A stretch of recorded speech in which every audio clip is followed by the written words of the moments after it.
Thank you very much, Brent. You know, on the coaching lines tonight, we have completely contrasting personalities. We have Dick Crum of North Carolina, who in college majored in math and minored in physics. So he's scholarly, he's orderly, he's logical. He's a fellow who is outwardly unemotional. And then on the other hand, we have Serafino Donnie Foge Fazio. He's been on the staff at Pitt. He played at Pitt.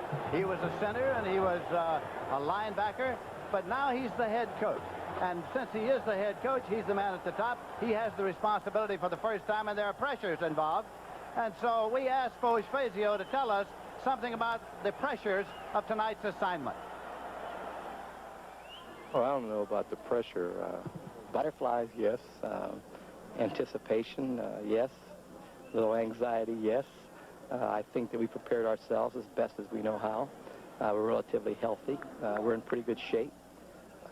So we're just going to see what happens now. We're all going to see what happens. And Foge Fazio, for the first time, will be the man who will have the responsibility of what happens to Pitt. And now, here come the Tar Heels of the University of North Carolina. They are the visiting team here in Pittsburgh. And they are greeted as a visiting team is often greeted.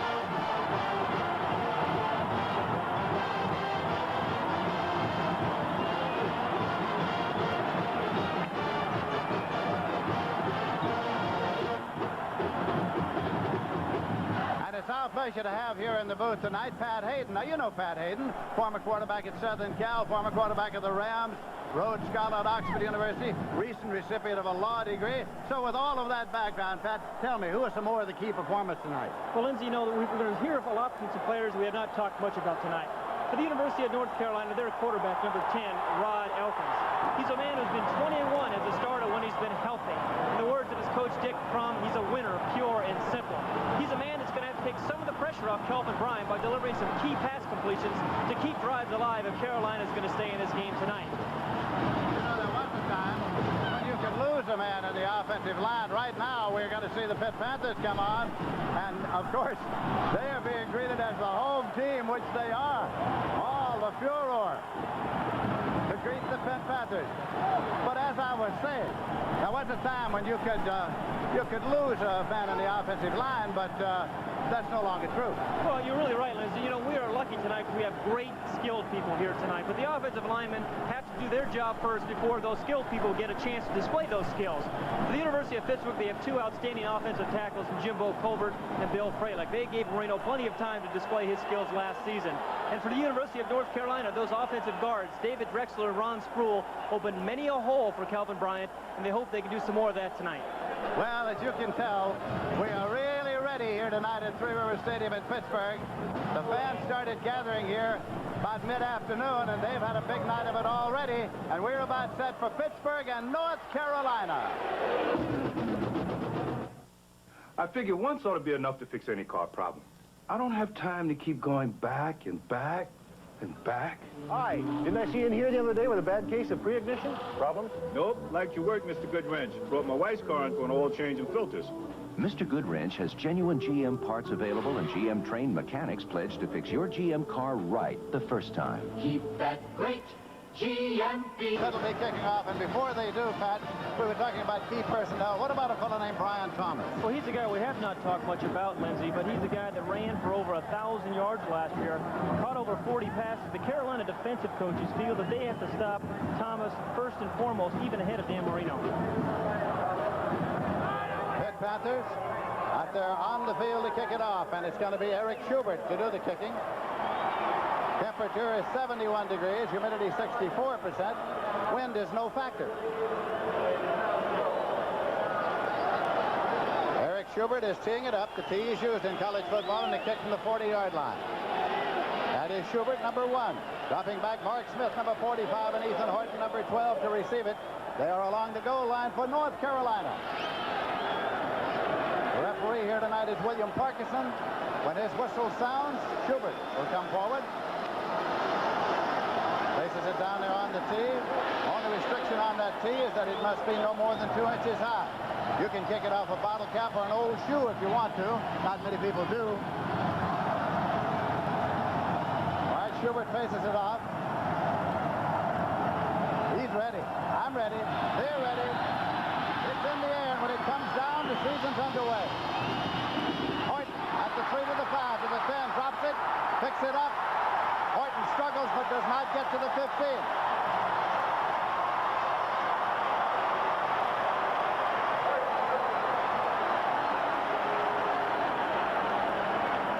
So the Tar Heels started 1st and 10, just shy of the 15-yard line.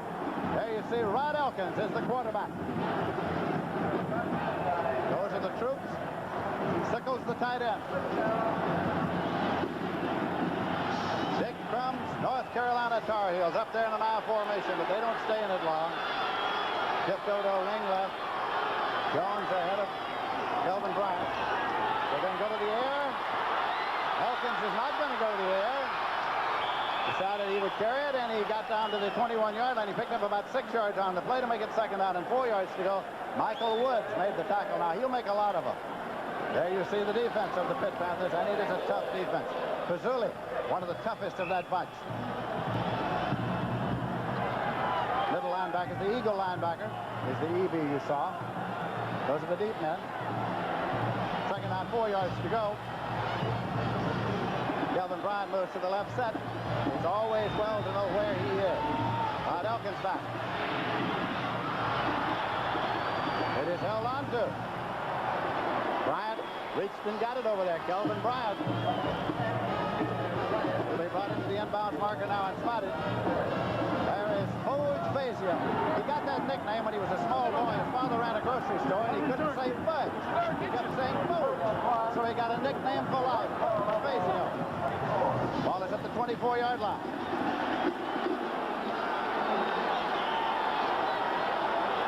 Third and about 1. They give it to James Jones, the fullback. Carolinians are of the opinion that he picked up the 1st down. Bill Moss came in to make the tackle for Pittsburgh. They're taking a long look at the sticks. He's got it. 1st and 10.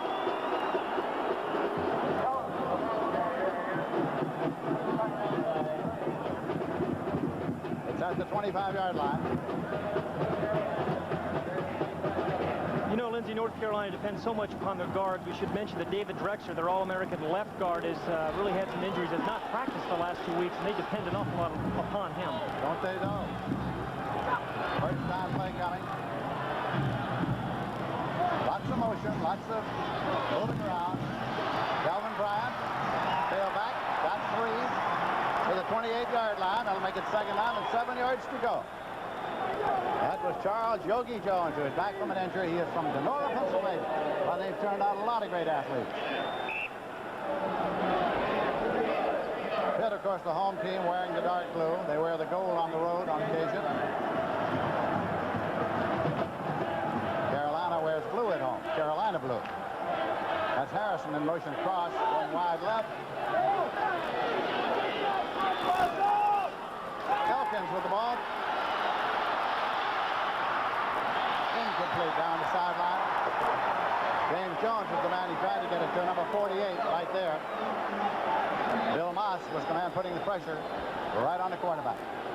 Lindsey, it's interesting how Carolina's coming out at the beginning of this game. Dick Crum has a reputation for being very, very conservative, but he's coming out here throwing some short, controlled passes, as we talked about.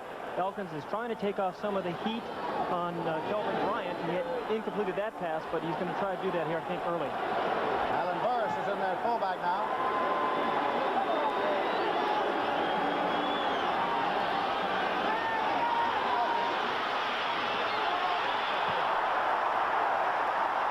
That'll bring up 4th down and bring on the punting unit from North Carolina. He was trying to get it to his tight end, Doug Sickles. Big Doug Sickles from Springfield, Ohio. The punter comes in now, and that's David Lowe, sophomore from Anderson, South Carolina.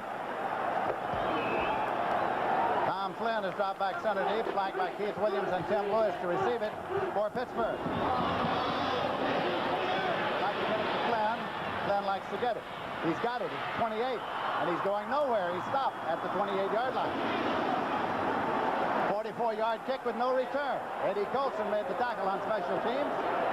And so now, the Pitt Panthers will get the ball for the first time, and they'll start first down, 10 yards to go at their own 28-yard line. Dan Marino is the quarterback. His receivers, principal receivers, are Dawkins and Collins, and they can fly and they can catch the football. The offensive line, Jimbo Covert, Pat talked about, and Bill Fralick, an outstanding offensive lineman as well. Pitt starts first and 10. They have the ball at their own 28-yard line. Will they go to the air right away? Will they try to establish a running game first? That's Brian Thomas moving back to the tailback in the I formation. He's number 44. Motion across, that's Collins. First play from scrimmage. Marino looks, pops it out in the flat, incomplete, tried to get it to his back. Brian Thomas out in the left flat.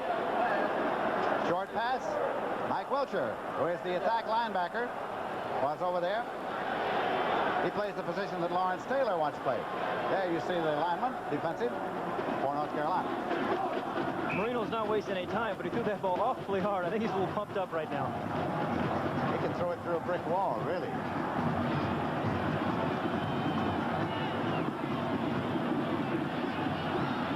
This time he's going long, long, long, long. And it's Collins, incomplete. He was across the sideline marker.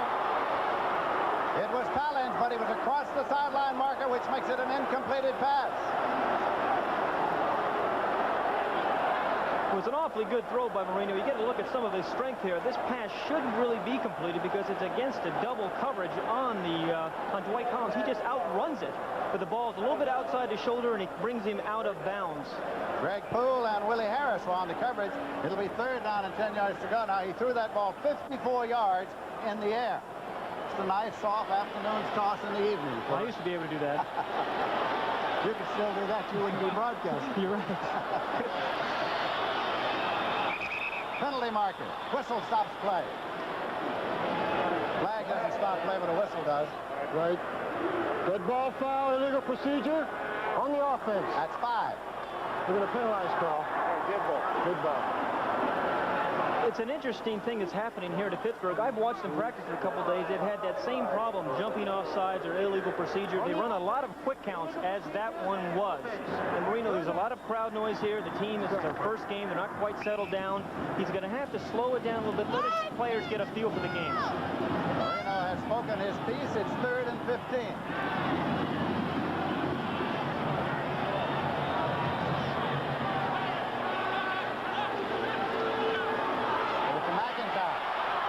McIntyre, the fullback, on the draw, and he gets it out there to the 37-yard line. It appears to be just short of first down yards. He got 14 and needed 15. Watch All-American Jimbo Covert. It's a draw play. All he has to do is knock the defensive man by, which he does. William Fuller is on a big pass rush, and Jimbo Covert just pushed him right by and allowed McIntyre to find a big hole there. Well, they're going to bring out the chain to measure now. I think it's short, so that'll give Foge his first decision of the night. One would normally think that you just drop back and kick the ball away at this stage of the contest. Foge is a man who from time to time has the reputation of taking chances. I don't think he'll take this one. But he got a first down anyway. Doesn't have to. Doesn't have to. It was a first down anyway. So he didn't have to make that first decision. The Pittsburgh Panthers retain possession, and the ball is spotted at the 38-yard line. First and 10 for Pitt. Dawkins is coming to the left side. He's number 80. Collins goes to the right side. He's number 32. You'll see a lot of both of them all night. Brian Thomas moving to the tailback. The BT Express, they call him. He's got it. BT Express got to the 41-yard line. Picks up 3 yards on the play to make it 2nd down and 7. Mike Wilcher again in to make the tackle. There you see Foge Fazio, or you almost did. And Dick Crum along the sideline for the Tar Heels of North Carolina. Dick Crum is in his 5th season as head man. University of Miami at Oxford, Ohio.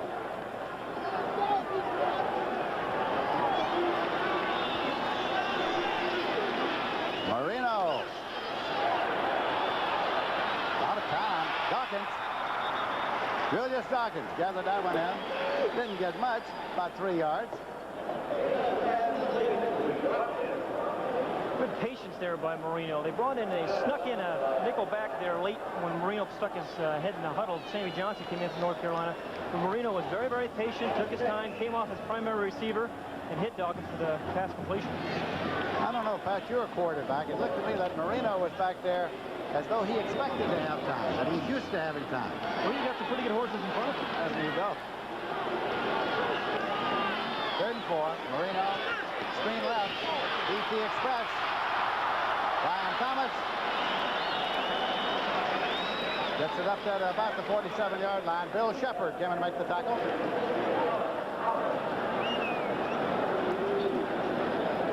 And again, they're going to bring out the chain and measure. And I won't try to outguess them this time. I think I'll wait. I'm 0 for 1 so far. Well, it's been 19 years since we've done this. I've seen a first down between then and now, though. It's interesting you point, though. This is a position where Fazio, as a head coach, has to make these decisions now. Before, as an assistant, somebody else made them. Sure.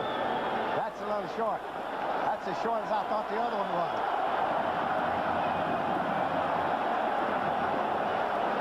Okay, Coach Fazio, the head coach, makes the decision. Do you kick it away? Do you try to maintain possession? And the crowd will always tell you, try for it, because the crowd is not under contract.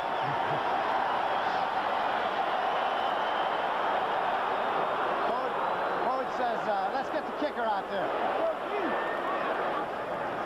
Greg Ganser is the punter. Greg Ganser, senior for Erie, PA. They had trouble deciding on who would be the punter. Greg Poole is back to receive it from North Carolina.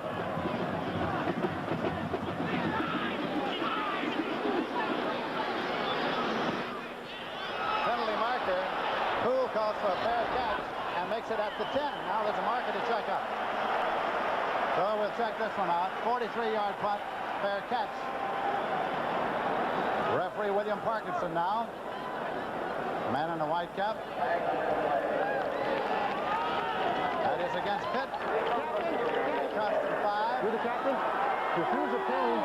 The ball down there. To accept the penalty, 5 yards from here. What do you want? What do you want? Sack!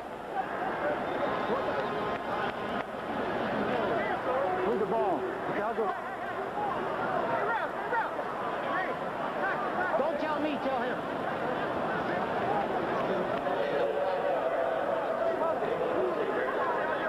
Don't worry, babe. Hold it. Hold, time to hold. Time to hold. Hold, time to hold. You'll know the procedure. Work down. Hold it. Now, what it was, they had been coming with illegal numbers that did not report to the umpire. You must do that. That cost them 5. That is an illegal procedure. Okay, Poole, what do we do this time? No fair catch, and we got it at the 11. You've already gained a yard. 15, 20. Greg Poole, 25, 30. Up the sideline and out of bounds. In the vicinity of the 35-yard line. Greg Poole on the return. Greg Ganser, the punter, was down there to bounce him out. 47-yard punt return by Poole, 25 yards. So the Tar Heels get the ball in relatively good field position at the 36.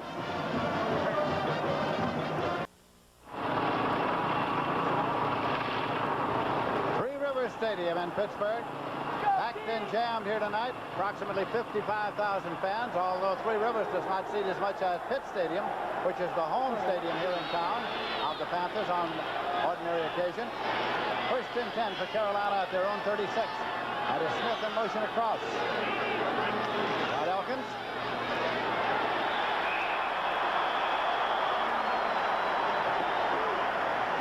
Bill Moss was in there to pull down Kelvin Bryant, along with Pete Short.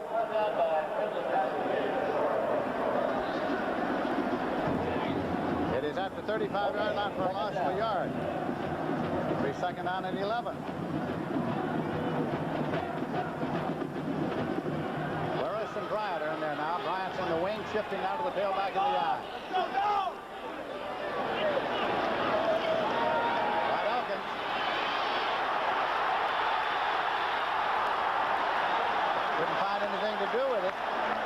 J.C. Pelusi was surrounding him, as a matter of fact. Got out to the 34-yard line. Loss of a yard. So the stout Pitt defense has contained North Carolina for the first 2 plays of this series. They've lost 2 yards, and it'll be 3rd and 12.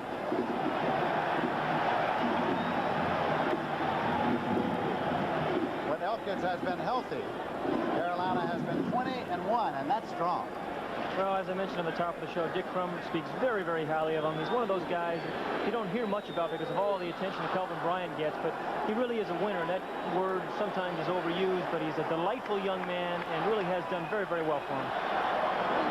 Clipping, 15-yard penalty.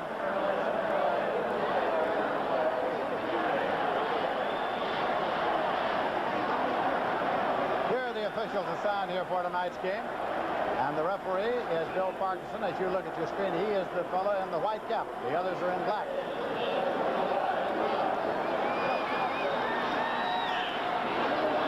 Second and 25.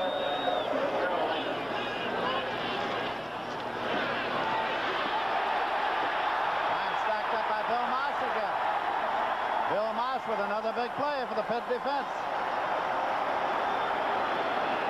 We should mention that Pittsburgh's defense is ranked #1 in the last 2 seasons, and you see a good reason why. You're looking at a pretty good tailback and offensive line. You don't get much surge there, and Bill Moss is there fighting off a block to meet Kelvin Bryant.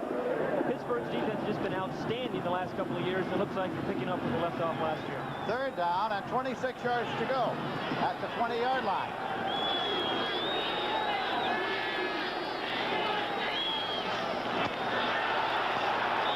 Taken in by Burris.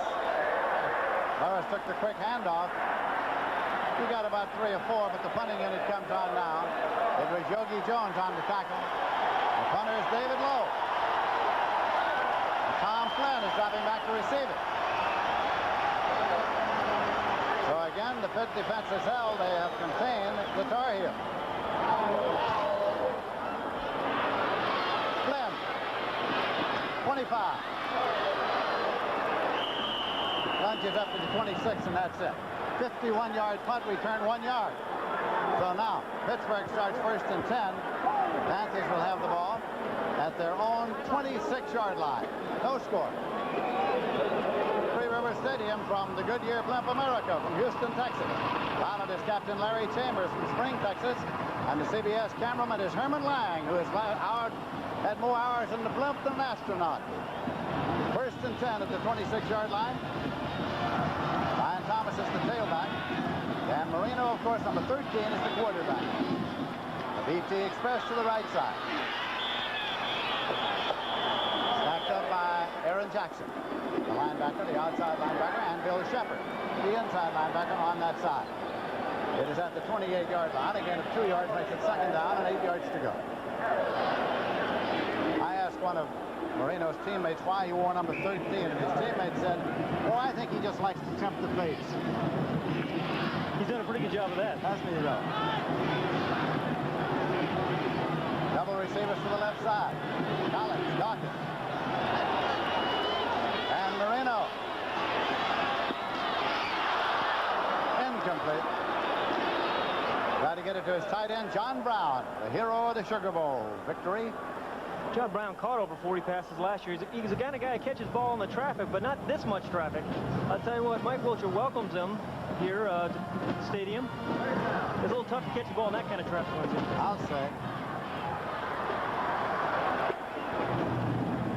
Marino is 2 for 5, 6 yards.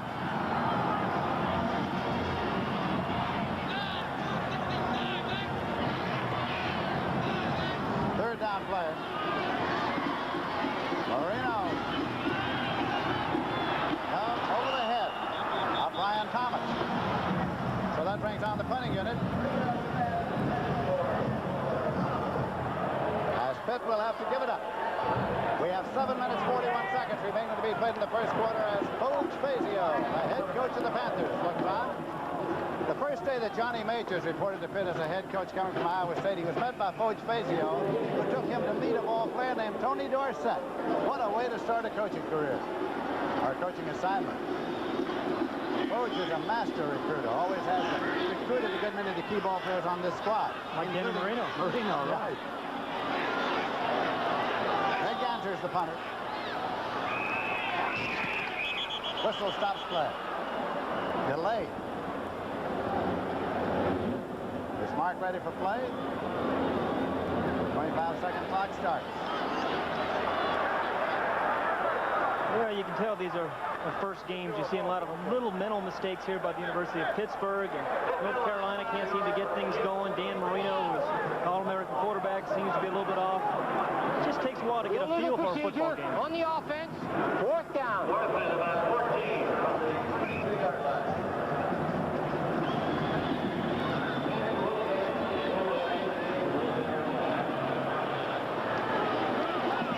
Ganser gets it off. Poole waits.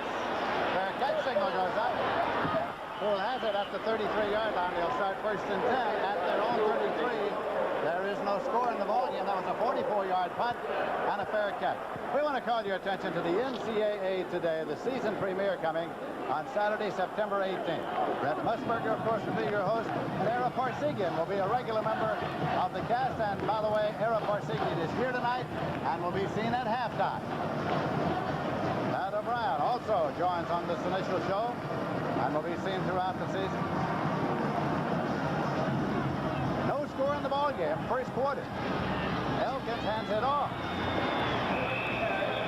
Taken by Ethan Horton. That's Dick Crum, head coach of the Tar Heels. Pete Short was in there on that last tackle.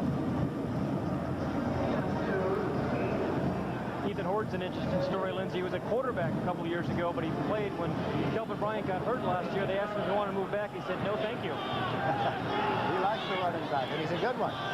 He's in the left set just there, number 12. Second down and 8 yards to go, and there's Rod Elkins. Up the middle, complete. Struggled up near the 45-yard line.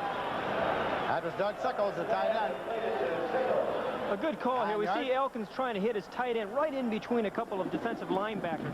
He's just got to sit down there right in the middle. It's a short, safe pass. He gets the ball, turns upfield, which is the best thing he can do.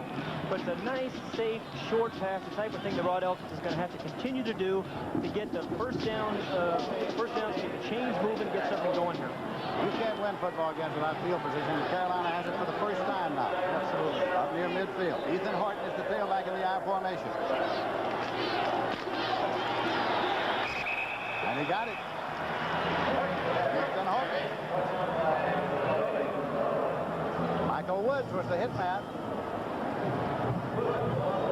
Number 44, of course, is Kelvin Bryant. Now, Kelvin Bryant is frequently spelled. He doesn't play long stretches. He's in and out of the ball game.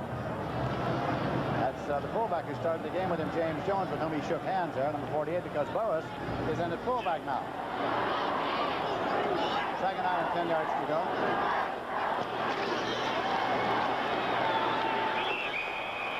It was Ethan Horton. He got it to the 47-yard line.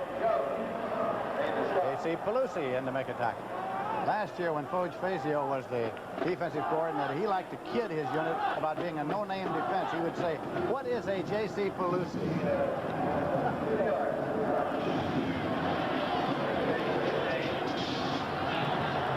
Third down and 8 yards to go. Horton's in the left set. Elkins. Well, he decided to run it up the middle. Got it to the 49-yard line. And Chris Dolman was there. He's back off an injury. Winglikowski and Dolman are expected to split that position. Runner comes into the ball game. It's David Lowe. Flynn drops back. Tom Flynn. They have all-star aspirations for number 5, Tom Flynn. He's all over. He's a great safety man. Lots of time, all the time in the world. Well, Flynn hit the deck. Ball is killed down there about the 3 or 4 yard line. 42-yard punt, no return.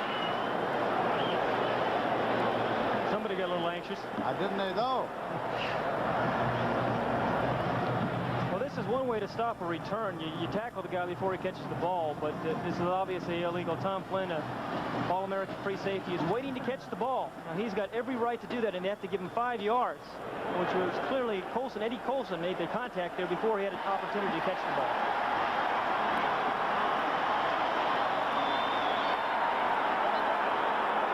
Fair catch, interference on the kicking team. 15-yard penalty, first down. He must be given an opportunity to catch the punt. He wasn't. It's first and 10 at the 29-yard line. So Pitt has better field position than they would have had otherwise because the coverage was all around play. 4 minutes, 42 seconds left in the first quarter. There is no score in Pittsburgh. Marino swings it out. McIntyre, penalty markers thrown back behind him. Willie Harris, strong safety from Wilson, North Carolina, made the tackle. This may be the new Dan Marino. He had a problem last year with trying to force the ball downfield a little bit too much. You're seeing him being very, very patient. His receivers are covered downfield, so he just drops it off to one of his backs. It's a very safe pass. It's almost like a running play. Well, his offensive line gave him a lot of help. As a matter of fact, they gave him so much help they were holding. 4:18 remaining in the first quarter on the clock. As you look at the scoreboard, Marino said, "What's this all about?" It's a tough time getting started here. Well, let's give North Carolina's pass defense some credit. They've got a good scheme. They're dropping people. They're not really trying to put much pressure on Marino because people have been very unsuccessful trying to put pressure on Marino. I think he was sacked only 13 times last year. So they're dropping back in coverage, letting Marino dump the ball off, and then coming up and try to converge on the backs for short gains. Carolina's had 2 penalties for 30 yards, and Pitt's had 4 for 25. First down and 20 yards to go.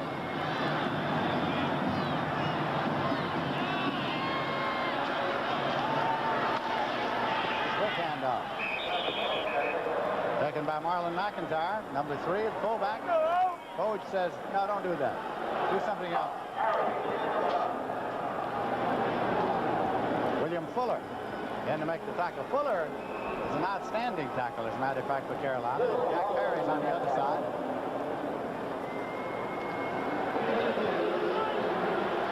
Look at the size of that offensive line. And not only that, they line up shoe to shoe. It's like a wall in there. Good point, Lindsey. They're very, very close to one another. Marino up the middle. Big John Brown, man to whom he threw in the closing seconds of the Sugar Bowl game for victory last year. On New Year's Day of this year, Chris Ward made the tackle along with Greg Poole.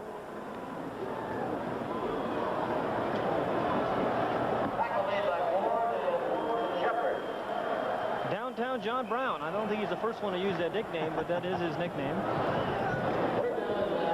It's amazing the way they spread the ball around last year and had 3 receivers catching 40 passes. 3rd and 9 on the 30-yard line. Marino.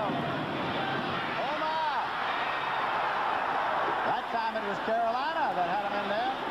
And it was Mike Wilcher, the attack linebacker, who got there first. Loss of 11 yards. This is something that did not happen much. Marino's always had great protection, but you're going to see Wilcher, and there's a Jack Perry coming in, but Wilcher comes from the inside. It's a little stunt. He puts the pressure on him. Aaron Jackson finishes him up. It's interesting because Marino has not had much pressure, did not have much pressure last year on him. Sets it is 4th and 19. Kansas in to do the punting, and Poole is deep. He's standing at his own 40. He's got it in his own 40. Poole to the 45. Tries to come right. Penalty marker, penalty marker. Penalty marker on the play. 41-yard kick returned 8 yards. There'll be a penalty marker to be checked out. Darnell Stone, but the man cut him down. They're still in consultation. Clipping on the run back against North Carolina. That is the preliminary indication. Dick Crump said what on the what? A little unusual because Dick Crump's teams are so well prepared, well coached. Their special teams have really been so good to them over the years, and it surprised them to see them have so many problems here on the kicking game. Says it occurred on the run back. It'll be 1st and 10 at the 33-yard line. So Carolina does not have the position. Flipping on the receiving team. First down. They do not have the position that they thought they would. And we're getting the timeout timeout signal, so when play is resumed, the Tar Heels will have the ball. They'll have it 1st and 10 at their own 33. There is no score. They started on their own 15-yard line. Now we've had 6 possessions, and they're up there now at the 33-yard line. So Carolina has been edging up with their field position just a little better. But for the clipping penalty, it would have been considerably better, but they start 1st and 10 at the 33. Time remaining 2:24 in the first quarter, no score. In the case of each team, getting possession and having to kick. Leading pass up to the 41-yard line. Kelvin Bryant was tackled by Michael Woods.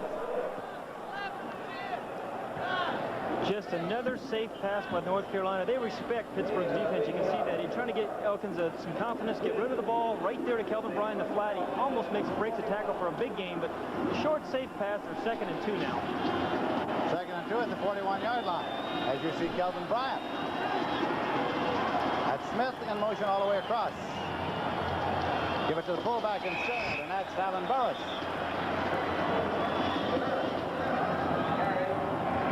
J.C. Pelusi made the tackle.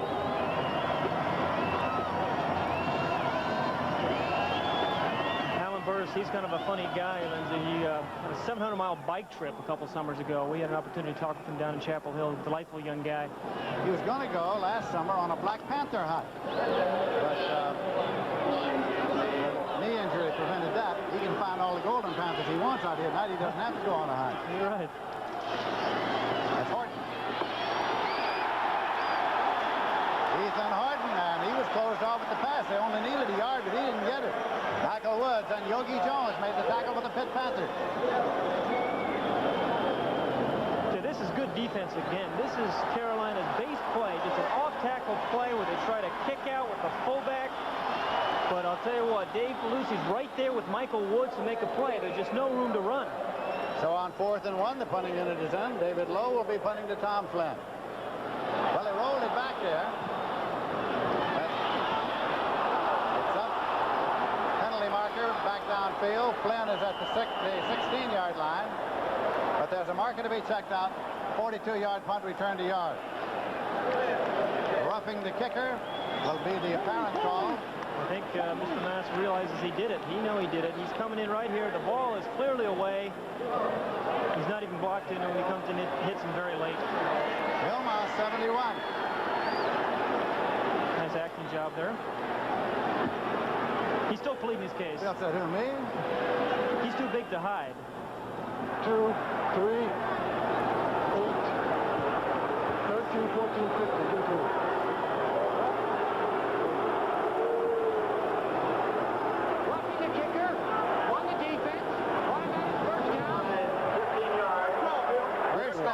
That could be one of the big early breaks of the ball game as the ball goes to the 43-yard line of Pitt. It's North Carolina's 3rd first down. Pitt has 1. We have 29 seconds left in the first quarter. There is no score. And now Carolina has set them out its most serious drive of the ball game.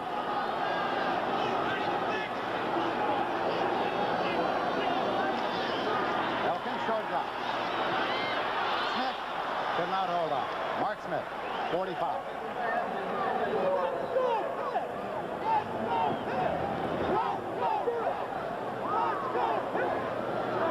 The incompleted pass stopped the clock with 25 seconds left in the period.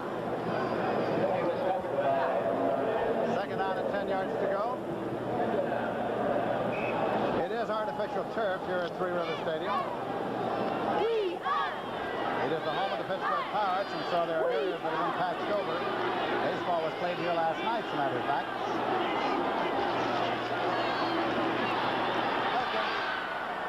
Completed. Down near the 30-yard line. Got it to the big tight end, Doug Sickles. Tim Lewis on the tackle. 12-yard gain. Making a first down and 10 yards to go at the 31-yard line. Fine throw by Elkins, a good patience. He came back to that play. He was a little unsuccessful with the same play a few plays earlier. He came back to it. Sickles ran to an open zone. Elkins delivered the ball right on time and gave Sickles a chance to run with the ball after catching it. Clock is running, and we have now 5 seconds left, so we may not get this one off. 4 seconds, 3 seconds, 2.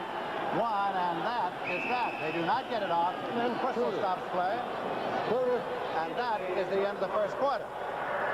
So at the end of the first period here at Three River Stadium in Pittsburgh, the score is Pittsburgh nothing and North Carolina nothing. The high-speed roads of In Pittsburgh as we start the second quarter, North Carolina has the ball. Elkin completes the pass near the 26-yard line. Kelvin Bryant.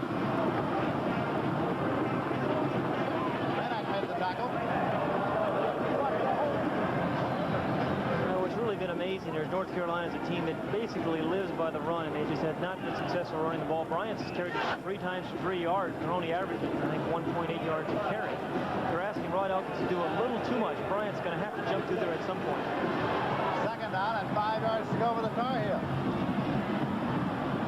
Got that one to the tailback, Kelvin Bryant. Kelvin got it to the 22-yard line. Bill Moss in to make the tackle. That's Fazio.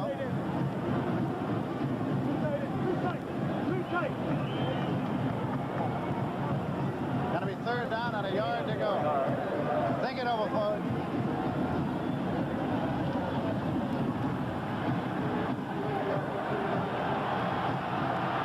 Jones and Bryant are the setbacks. Elkins puts it up and going long to Bryant in the end zone, incomplete. Got it right down to the pylon. 4th and 1. Interesting call for a normally conservative coach. You were trying to fool Tim Lewis, the cornerback of Pittsburgh. They obviously did not do that. Brooks Barwick, the field goal man, has come on the field now. Brooks Barwick right there, number 4. And this will be a 39-yard attempt. Stankiewicz is in the hole for him. His longest is 35. He's trying at 39 here. And it's good. Barwick has a 39-yard field goal, and the Tar Heels of North Carolina are on top. They have scored with 14 minutes, 9 seconds left to play in the first half.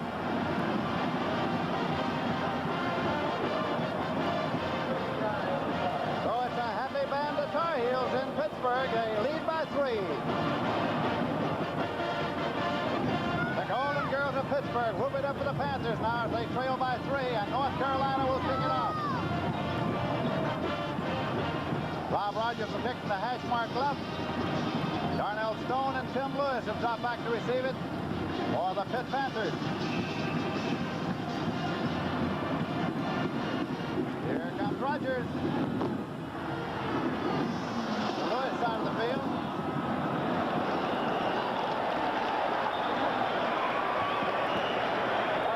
Went out of bounds, and so it'll have to be kicked over. Went out about the 2-yard line. No return, no touch. Both of these teams, of course, are deep in college football traditions. North Carolina and Pittsburgh. North Carolina coached by Dick Crum, native of Ohio, native of Youngstown, as a matter of fact. And here is Coach Fazio, the 29th coach at Pittsburgh. Jock Sutherland, the most famous coach ever here, although they had Pop Warner and Clark Shaughnessy and Johnny Majors and Jackie Sherrill. Did you know all those guys personally? Not really. I knew some of them personally.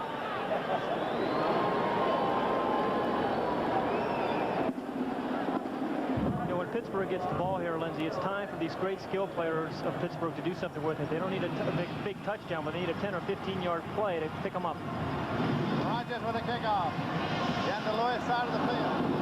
Lewis at the 7-yard line. Tim Lewis to the 10, to the 15, to the 20. And stop at the 22-yard line where the Panthers start first and 10. 15-yard return. One thing about it, though, Pat Hayden, is we all know that any moment the Panthers are capable of pulling off the big play. Marino, 3 of 7 for 15 yards so far tonight. Yeah, but you're right. That does not tell the story. He is very capable. They've got tremendous skilled people. Dwight Collins, Julius Dawkins, John Brown. Dawkins to the left side, he's number 80. Collins to the right side, he's number 32. McIntyre, the fullback, number 3. Marino gets it to the tight end, John Brown. Right at the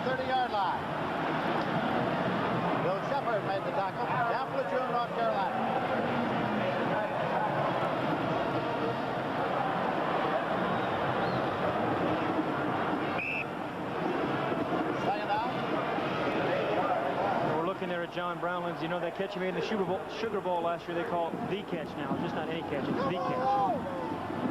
Certainly hit it to bad. Second down and 3 yards to go here.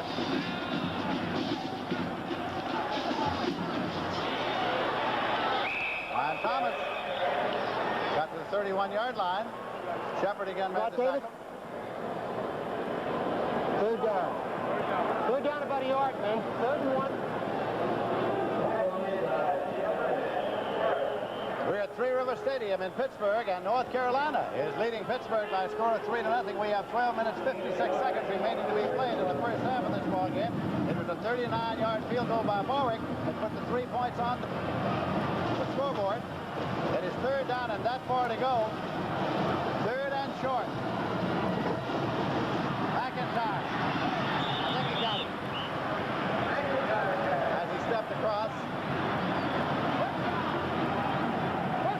First and 10, says the word for the field. Mike Wilshire ran him out.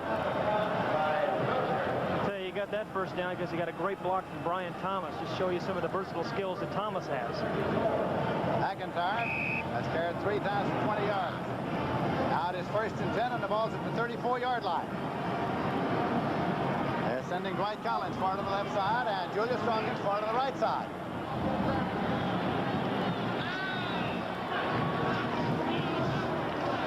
Marino. Penalty marker goes down. Julius Strawkins made the catch. Got it up to the 38-yard line. Chris Ward made the tackle, but we'll have to check out the penalty. 77. Illegal use of hands on 77. Blue. We got it. Ron Sams is 77. Previous rule, 5-yard penalty.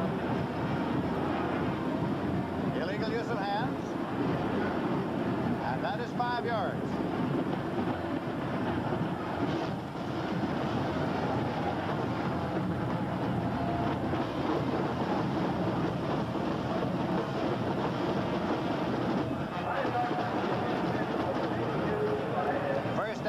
At the 30-yard line.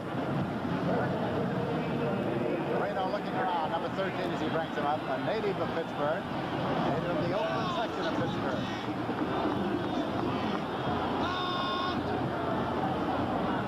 Johnson was across. Now the delay. Marlon McIntyre. Big Mac. Got it to the 38-yard line. Greg Poole off the corner made the tackle.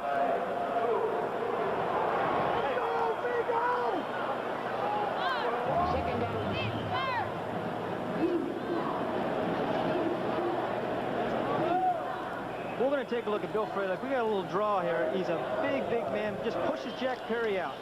He is 6'5", and he's 280 pounds. He buries him. He's on top of him. I don't think that man eats much quiche. Do you, Lindsay? I think you're right. Skidding a little bit as he sets up. The pass goes to the BT Express. Aaron Thomas got the first down. So now the Pitt Panthers have moved into Carolina territory on that 13-yard gain. Sammy Johnson made the tackle.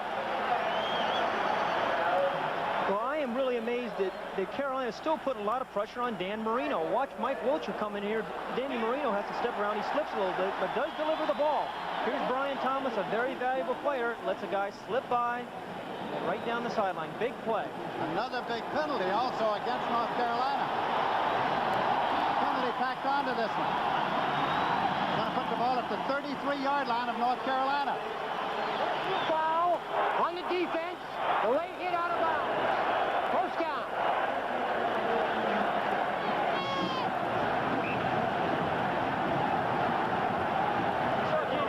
We saw Danny Marino slip on that last pass. Maybe this is the reason why. He's wearing some basketball shoes there. I don't know what kind of basketball player he is. Late hit out of bounds makes it 1st and 10. Pitt at the North Carolina 33-yard line. Running backs in an I formation. Byron Thomas. The lead back, but that's McIntyre. The up back who got it returned to the 30-yard line. Again, 3 yards on the play. 2nd and 7. Steve Fortson on the nose made the tackle for Carolina.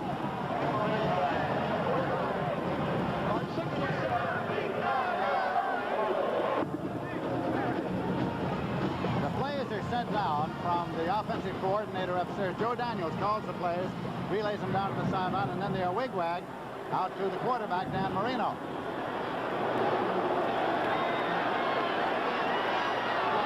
Lone setback is McIntyre. That is Marino.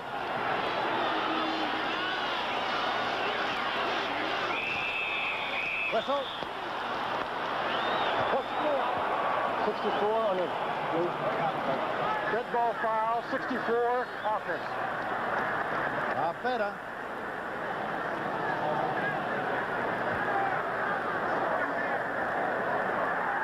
Dead ball foul, illegal procedure on the offense. Second down. North Carolina's had 6 penalties for 65 yards, and Pitt's had 7 for 50. Well, it's been kind of a sloppy game so far, Lindsey. And those are the kind of mistakes that can really hurt a drive. Looks like Marino was trying to audible there, and Feda didn't quite catch it. 2nd and 12 at the 35-yard line. They're on a slide left. Marino. John Brown at the 29. And 6 yards on the play will make it 3rd and 6. Willie Harris made the tackle. 3rd and 6. John Brown has figured heavily in Pitt's offense so far. Carolina's been double teaming Julius Dawkins and Dwight Collins. It just goes to show you how well Danny Marino reads coverages. When they do something like that, you have to get the ball to your tight end and your halfback. That's exactly what Danny Marino has done. John Brown is being given a little rest now. He's been replaced by Clint Wilson, number 84. Marino is 6 for 10, 42 yards. And now, a timeout. Timeout Pittsburgh. Marino comes to the sideline to check with the coaching staff along there. North Carolina's leading by a score of 3-0. We have 10 minutes, 6 seconds left to play in the first half in Pittsburgh, PA. Carolina are leading Pitt by a score of 3-0. Tight end John Brown has just gone out of the ballgame with a bruised shoulder. He was out for a short while and came right back in just now. He's 3 for 23, so he's back in there. During the timeout, he had come out. Wilson had replaced him, but now they make the change again. Big play coming here. 3rd and 6 at the 29-yard line. Marino intercepted.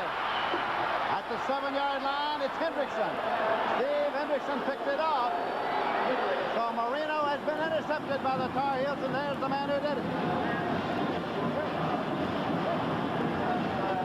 It looked like he audibled here. He was trying to get down, a receiver down into the seam. He delivered the ball. I don't know what happened to the receiver, but he must have overthrown him. Steve Hendrickson's right there. Dwight Collins just coming. He just led him a little bit too much. Big defensive play. So now the Tar Heels get the ball, but they get it deep in their own territory as they talk it over along the sideline. The offensive unit of Pitt off the field, of course. Elkins still quarterbacking the Tar Heels.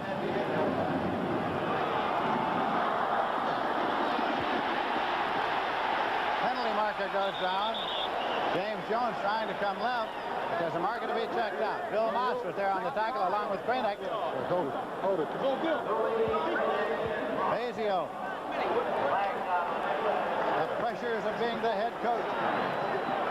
Right, he's got to be a little frustrated, Lindsey, because he's the guy now that's going to get blamed for all the quarterback missed throws and the offsides and the penalties. It's a different position he's in now.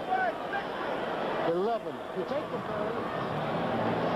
Danny Marino, although he led the nation in touchdown passes last year, he also led the nation in interceptions, and it's been the one problem he's had in trying to force the ball. But let's face it, he throws the ball a lot, makes an awful lot of big plays, and has a great deal of confidence in his arm. And sometimes that confidence can lead to some interceptions like you just saw.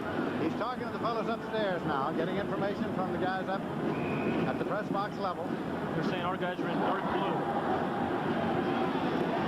You look from behind the offensive team now. That's Ethan Horton, number 12, the tailback. 2nd and 11.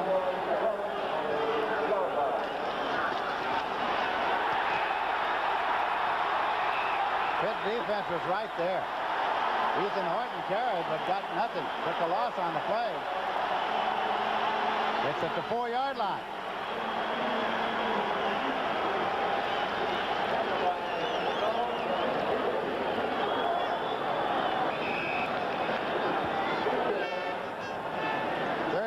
13.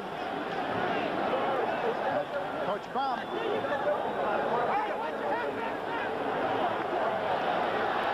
Third and 13 at the 4. From the end, no, the handoff. Calvin Bryant ran it out. Got it out as far as the 10, but that'll bring the punting unit on the field now. Michael Woods made the hit.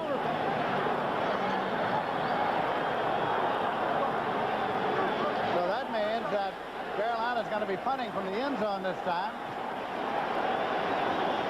David Lowe back to do the punting, sophomore from Madison, South Carolina. Tom Flynn has dropped back near midfield. They're going to rush 10. Got to put the pressure on the punter, David Lowe. Well, they don't actually. They peel him back. They line them up. At the 47-yard line of Carolina, Flynn. He's out to the 42-yard line, and he's stopped there. 37-yard punt return, 5 yards. So now it is Pittsburgh with very excellent field position. They trail by 3 points. They get the ball first and 10 just outside the 42-yard line of North Carolina.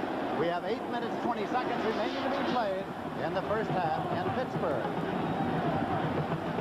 Pittsburgh has the ball outside the 42-yard line of North Carolina. Coming into this ballgame, the Carolina defense figured that it would have to use its quickness to combat the size of the Pittsburgh offensive line and backs. Well, how long can you do that? We'll find out very shortly because Pitt has the ball. Collins are the setbacks.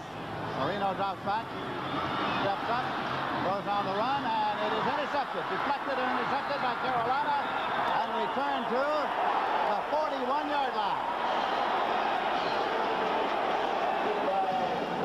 Mike Wiltshire. And so North Carolina has its first and 10. Second interception. Boy, this is tough. You have first and 10 in great field position. We see Julius Dawkins just pushing by Greg Poole to double zone here. Again, Danny gets a little bit impatient, trying to hit Don the Brown. Now the ball is tipped in the air, and the ball is intercepted by Wiltshire. Wiltshire's also has put a lot of pressure on Danny Marino when he's thrown the ball. And now Elkins is dropping back. He's going to run it. 45. Rod Elkins to the 45-yard line. Picked up 4 on the play. It'll be second down and 6. Second down, David. Mazzulli made the tackle from Stamford, Connecticut. Marino has been intercepted twice. Yeah, and he just got to collect himself here. He's just... Has his first and 10. Second interception. Boy, this is tough. You have first and 10 in great field position. We see Julius Dawkins just pushing by Greg Poole to double zone here. Again, Danny gets a little bit impatient, trying to hit Don the Brown. Now the ball is tipped in the air, and the ball is intercepted by Wiltshire. Wiltshire's also has put a lot of pressure on Danny Marino when he's thrown the ball. And now Elkins is dropping back.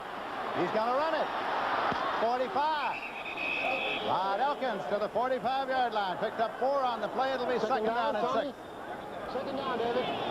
Mazzulli made the tackle from Stamford, Connecticut. Marino has been intercepted twice. Yeah, and he just got to collect himself here. He's just too large a talent to let this overcome him. He's got to battle this and come back and have a couple completions, get his confidence back. Second down play. Elkins.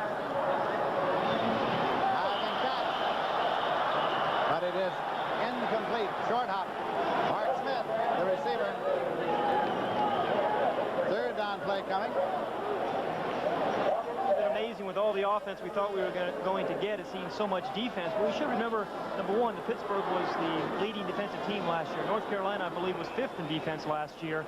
And early on in the season, defenses are usually ahead of the offenses. And that's clearly evident tonight. There's total offense posted right there. That even. Try the draw play. And find some running room. Kelvin Bryant showed a little flash of his brilliance when he got out into the open air and picked up the first down at the Pitt 35-yard line. What a great time to call this draw because they had a blitz on. A lot of linebackers came. Their strong safety came. It's a perfect time to call the draw. And this, you're going to see a man with 9.3 speed. He just cuts back. He nearly breaks this thing. One saving tackle. Chris Dolman was the man who upset him. It's the kind of play we've been expecting from Brian all year. Elkins Completes another one. To the 31-yard line. Ethan Horton took it. Michael Woods made the hit. Carolina is so disciplined. They're going to take advantage of mistakes. If Pitt continues to fumble the ball or throw interceptions, have offsides and mistakes, Carolina is the type of team, a well-disciplined team, well-coached team that's going to take advantage of those mistakes, and that's they're doing right here. Rick Barwick practicing his field goal just in kick. 7 minutes, 4 seconds left to play in the first half. Carolina leading 3-0. Second down, 6 yards to go. Not much here. Horton carried. Fazio. Hit by Mazzoli. At the 30-yard line. Fazoli made the tackle. Gain of only a yard on that play. Makes it 3rd and 5 at the 30. Rod Elkins completed 6 of 11.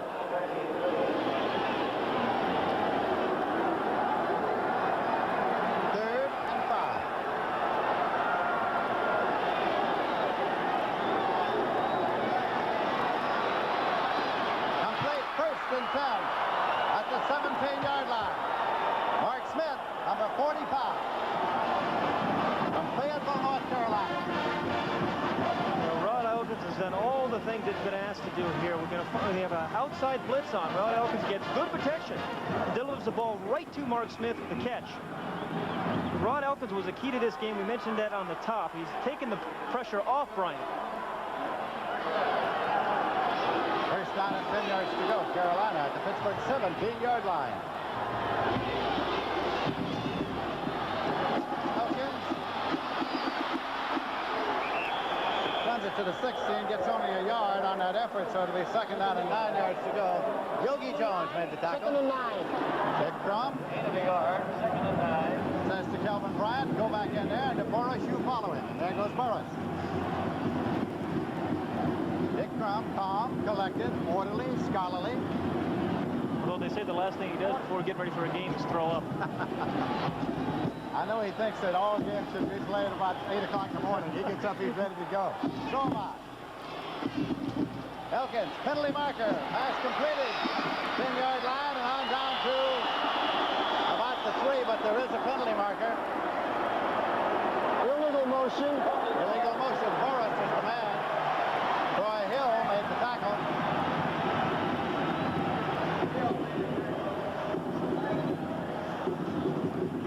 That's James Jones, the 48 we saw with Coach Crum along the sideline.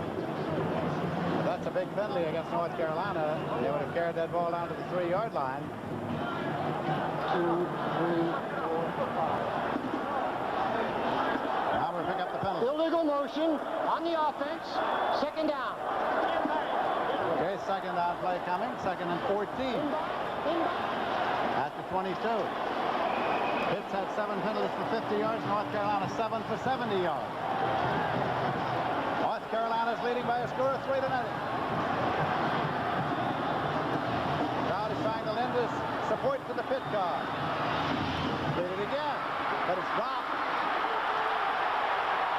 And Pittsburgh recovered it. Troy Hill is on it. Kelvin Bryant caught it, dropped it, and Troy Hill recovered it. He's going to take it home with him. So thus ends the North Carolina drive.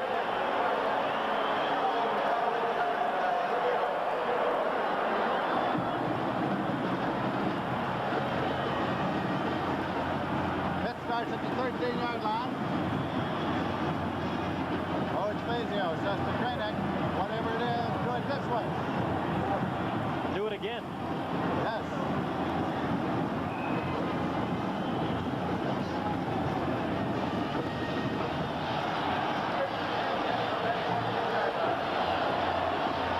McIntyre and Thomas for the setbacks.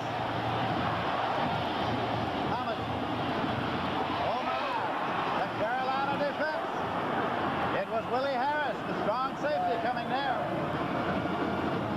Back at the 10-yard line, loss of 3. Second down and 13 yards to go. Although Danny Marino's thrown 2 interceptions in the last 2 possessions. You can't get caught with running the ball 3 times and punting here. This is going to lose so much field position. Marino's got to get back, throw the ball, get a completion, get a first down, get him out of that terrible field position. With 4 minutes, 25 seconds left to play in the half. Now, screen left. That's Thomas. Penalty marker, penalty marker. Thomas out to the 19-yard line on the screen left. Willie Harris made the tackle, along with Hendrickson. Baby blue.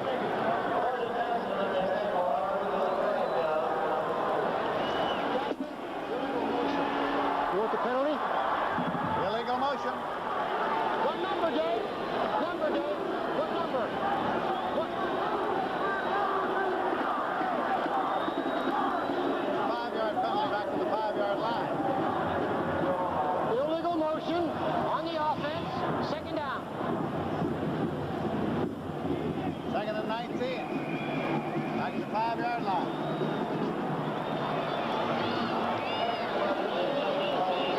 The 6 5-yard penalty against Cook.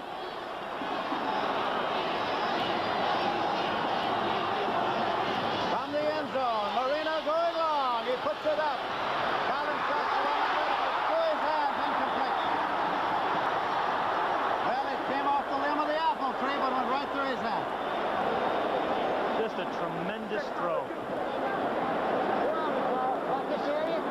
Dan Marino drops back all the way in his end zone. It's an interesting call because he's thrown 2 interceptions previous to this, but it lets it air out. Throws it right on target to Dwight Collins, and it will go right over his shoulder and right through his arms. 49 yards in the air from the end zone. Dan Marino, Heisman Trophy candidate. 3rd and 19 for Pitt at the 5-yard line. He gets his receivers over to the other side. They're on the wrong set. From the end zone, Marino. Puts it up again. Jump ball. Dawkins, number 80, along with Sammy Johnson. 17-yarder. It's short. Not enough for the first down. 4th down coming. Completed pass, but not enough for the first down. It was 3rd and 19, you'll recall, and here comes the punting hitter. Red Ganser coming in to do the punting. Even though there wasn't a first down, it was important because it added 17 yards to this punt. Magnelli is in to make the snap. In deep punt formation. Greg Cole is still back to field it. He's Carolina. Ganser booms it up there. Threw it at the 32, 35, 40. 45, 46. 46-yard punt return, 14 yards. And so now, North Carolina gets the ball again in relatively good field position. With 3 minutes left to play in the first half, they lead 3-0. Ball, they are leading by a score of 3-0. We have 3 minutes remaining to be played in the first half. Carolina 1st and 10 at their 46-yard line. Pitt supporters still moving it up here. The draw play. Carried by Kelvin Bryant.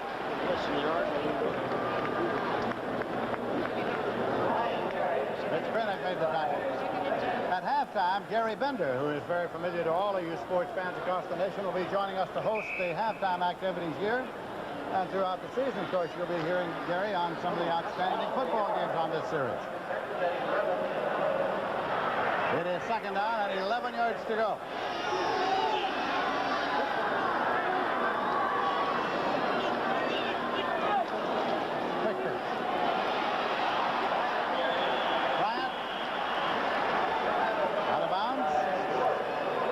Or so before Michael Woods ran him out. It is at the 47-yard. 3rd and 9. Bryant has carried 8 times for 33 yards. Kelvin Bryant, a Heisman Trophy candidate, as is Dan Marino of the Pittsburgh Panthers. 2 minutes, 18 seconds left in the half.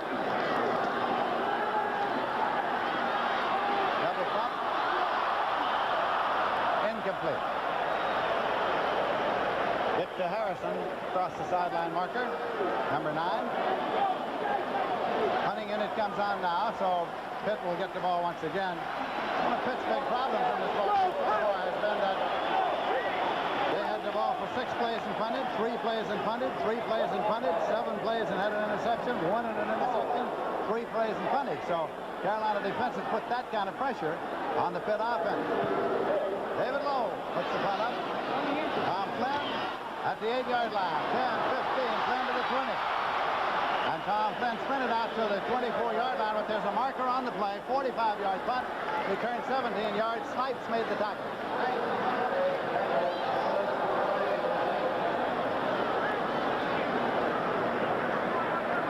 Clipping on the run back.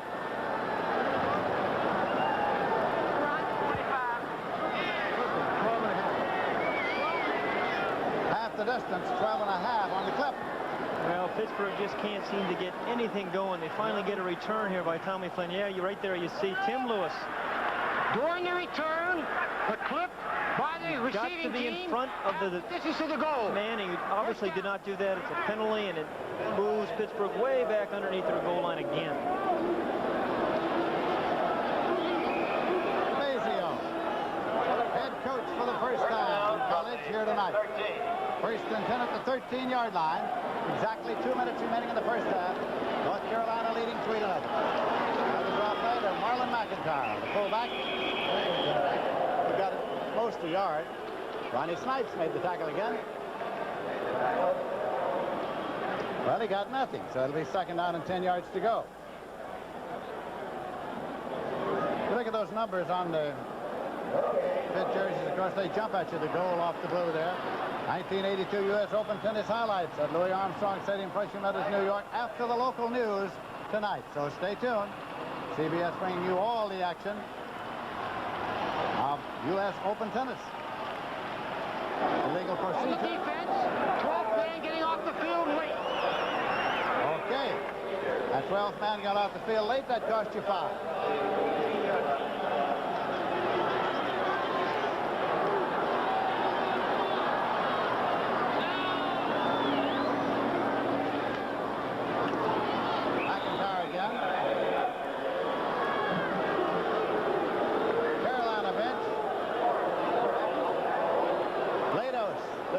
Number 60, reported at about 3:15, got down to 296, the Pitt bench.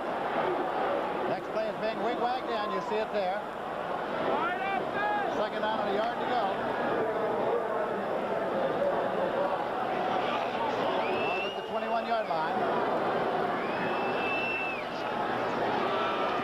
Brings it out. Thomas.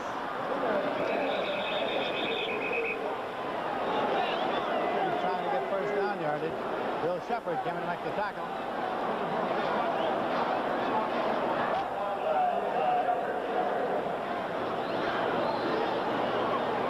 They still have the spot mark. I'm going to stop. You hear the referee saying he's going to check it. It's that close. That means bring out the chain is what that means. Clock says 43 seconds left in the half. They're going to bring out the chain to measure. Pittsburgh doesn't look like they're going to try to score here. They're just going to run out this clock seemingly and go in and regroup at halftime, come back out with some fire. They're an aggressive type of team, Lindsey, and although they've tried to do some things, they've had so many mistakes, so many penalties, and interceptions have gotten in the way. They've got to go back in, regroup, calm themselves down, and get it going in the second half. Hold it. Okay, let that ball lay. Just a little short. It'll be 3rd down, and on 3rd down conversions tonight, Pitt is 2 of 7. That's not good enough. It's not. 3rd down and very short here. Clock will start on the snap, 43 seconds. Go ahead, go. Stay there, Blue. You got to get the chain reset. He's saying stay there, Blue, because the chain gang has got to get back to the sideline. No, Big Mac will rip one.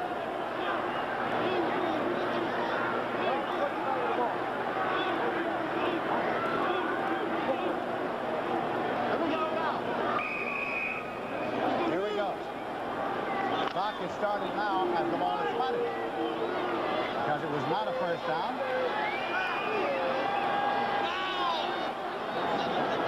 30 seconds left in the half.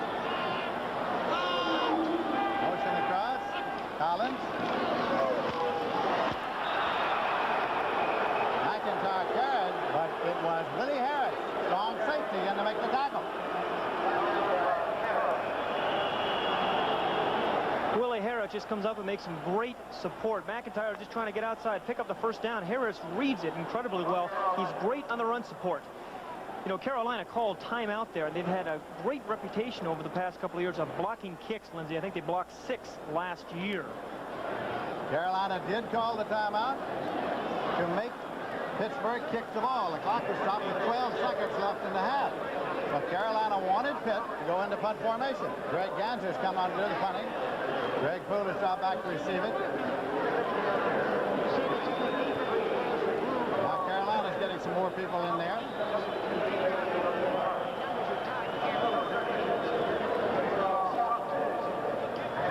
Presumably these are the people they brought in for the rush now on this punter. Well, they may bring some cheerleaders and everybody else, too, I'll tell you what. I better believe it. They may have the band director and Ramses 9 in there on this rush. There's a penalty marker. At the 48. But there's a marker. Black. Walter Black was the fellow you saw way across. 31-yard punt. On the defense. Well, it's interesting that Walter Black was offsides because he blocked 2 kicks himself last year. So they have a scheme where they're going to try to get Walter Black up the middle to block the punt. Like I mentioned, he blocked 2 kicks last year, and he's just trying to get a good jump on the ball, and he did.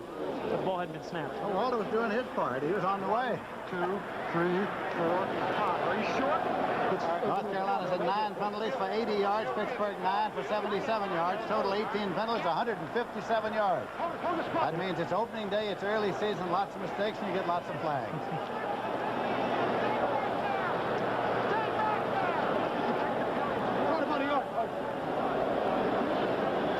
Stay with us now during the halftime intermission.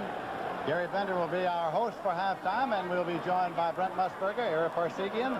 We'll have an update on U.S. Open tennis. So stay with us during the halftime intermission. On the defense. I'll say. 4th down. There's Brent and Ira just standing by. Smile at each other, fellas. Come on. That's it. Lots of fun. Here we go. Still punt formation. Greg Ganser. It's still pool deep for North Carolina. They still got 10 of them up there ready to go in one direction.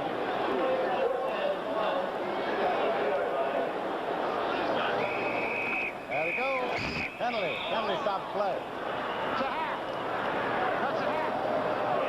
Time ran out. Time ran out before the snap, and so that is the halftime intermission.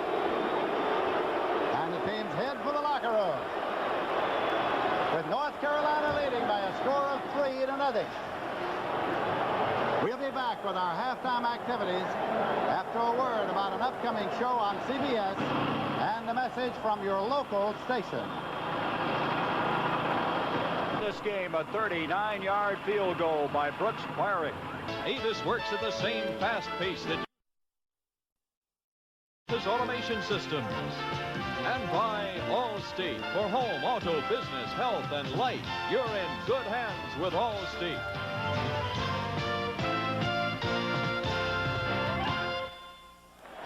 We're about ready for the second half kickoff. North Carolina will kick off to Pittsburgh. Pittsburgh had the option and elected to receive. The deep men are Darnell Stone and Tim Lewis. Bob Rogers kicks it out. Lewis waits. Lewis at the 3-yard line. He's at the 5, at the 10. He's at the 15, and he's cut down at the 18-yard line. So Pittsburgh starts at the 18, a 16-yard return. Now look at the stats of the first half of play here to get an idea of what happened in that first half.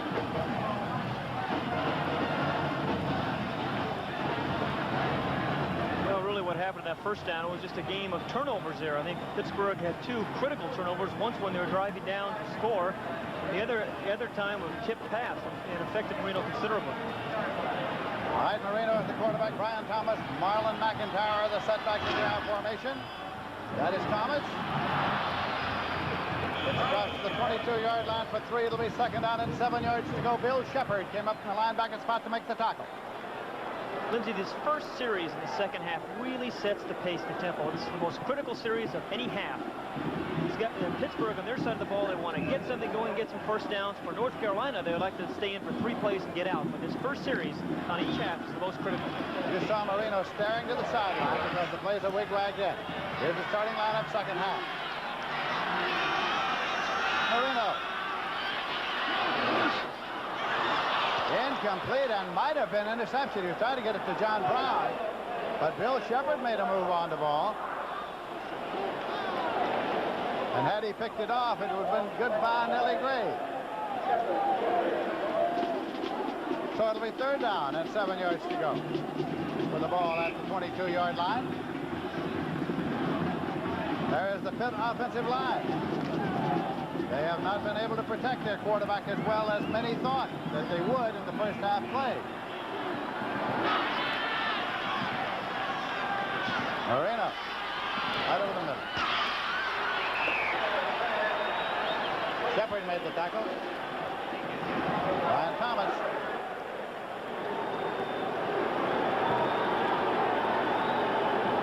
But the punting unit comes on now, and it is Greg Ganser in to do the booting. 4th down and 5 yards to go. Greg Poole drops back to receive it for North Carolina. McNally in to make the snap in deep punt formation.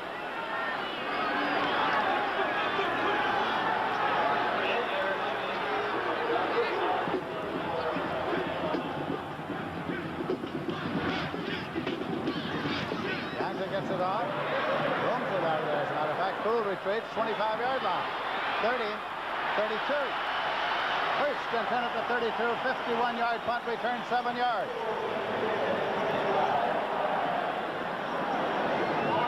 So now Carolina gets the ball on offense. I doubt that Carolina thinks 3 points will win this football game. I doubt that Pittsburgh thinks 3 points will win this football game. I doubt that I think 3 points will win this football game. Well, there are too many good, skilled people for that to happen, I think. I think we'd be disappointed what's happened in the first half, but Carolina's defense did its job. Somebody beat the snap by a good margin. The handoff was to Kelvin Bryant from Elkins. It could have been Brian Blados. And if it was Blados, you can't stop him once he's in motion.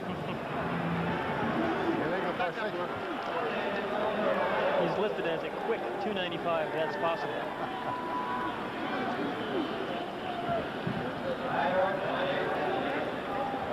As the rest of the offensive line. Illegal procedure against the offense. First down. We have not said much about David Drexler. He had not practiced in 2 weeks. He's their All-American left guard, and his injury certainly has affected his performance tonight. Another time that whistle stops play and we have a flag. Elkins was rolling right. Dick Crum, hands on hips. Dick Crum coached at Miami, Oxford, Ohio. Came from there to North Carolina, and this is his 5th year as the head coach. Illegal procedure against the offense. First down. We had hoped to show you first half highlights during the halftime intermission, but it was our studied opinion that there weren't any. And so we'll try to show you some highlights here. Can you believe we waited 19 years for this? You're right. Off the tail of the tandem, the running man, Kelvin Bryant. Got it out there to about the 28-yard line. Michael Woods on the tackle. North Carolina's offensive line. You see Ron Sproul trapping there. This is what they've done so well. They just kick out with the fullback, trap with the guard, and give the ball to the tailback. Kelvin Bryant. Second down and 14 at the 28. Incomplete.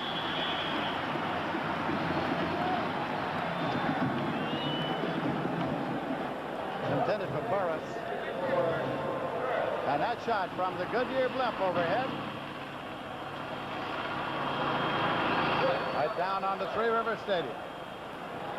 Elkins is 8 for 15, 61 yards in the air. Third down and 14 yards to go. Ball is at the 28-yard line. Rod Elkins, the quarterback for North Carolina. This is his tailback. Kelvin Bryant. comes on because Rich Krenak was in to make the tackle. He had 8 tackles in the first half. So did Woods have 8 in the first half. So David Lowe comes in to do the booting, and number 5, Tom Flynn, drops back to his seat. Pitts should come out of this with pretty good field position.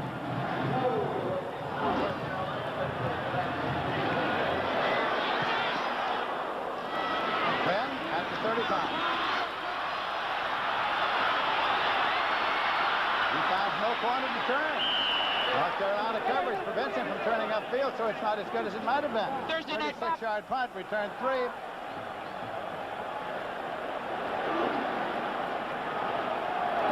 So they will start first down and 10 yards to go at the 31-yard line as it is finally posted.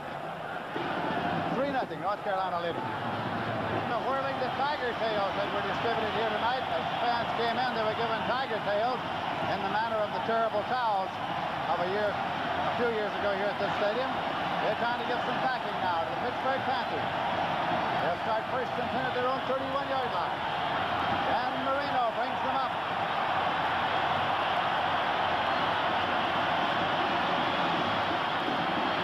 Marino with the ball.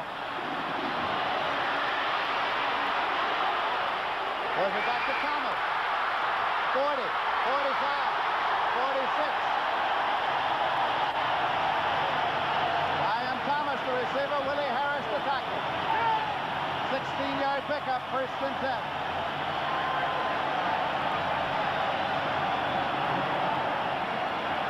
Look for one brief moment as they might have him again for a loss.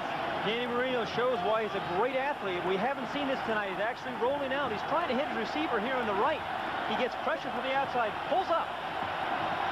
And then he has great vision. Sees Brian Thomas over here to the left. Just dumps the ball off to Brian, and Brian goes.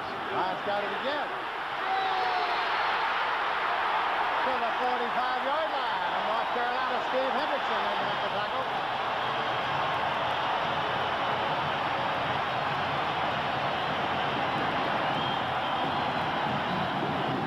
And Hayden, you've been on the field as a quarterback. Now, this crowd is revved up trying to lend all the vocal support they can. Can that have an effect on a ball club on the field? Absolutely. I think particularly in a college atmosphere, in a situation like this, a crowd can have a tremendous effect on these young players. Well, it is second down, 1 yard to go. They're trying to keep the drive alive now. North Carolina leading by 3 points in the third quarter. Draw play. McIntyre. First and 10 to 35. Arlen McIntyre stopped by Bill Shepard. That'll be spotted more nearly the 36-yard line. Interesting call. 2nd and 1. It's normally a throwaway down. You try to go deep. Here they go with the draw. McIntyre has a hole, breaks a tackle. Big gain. A great call. Great drive going here. This is just what the doctor ordered. McIntyre started 8 times from 38 yards. Dawkins to the right side, Collins to the left side. Now Collins to the right side. Nope, they both belong on the left side. We'll get it straight. Or they'll get it straight. Marino. And complete inside the 20-yard line. Finally fired the big gun. Wiltshire. And to make the tackle, Collins made the catch. A 19-yard pickup. Dwight Collins from Beaver Falls, Pennsylvania. They've turned out a few there. Every third pass that Dwight Collins has caught has gone for a touchdown. Again, great skilled people in Pittsburgh. Danny Marino's the type of guy. He's had a slow night. It's been a rough start. But now he's got some confidence back, and look out.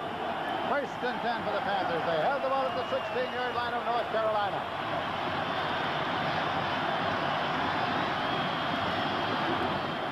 Thomas skidding into the 10-yard line. Stopped by Aaron Jackson. Gain of 6 on the play makes it 2nd and 4.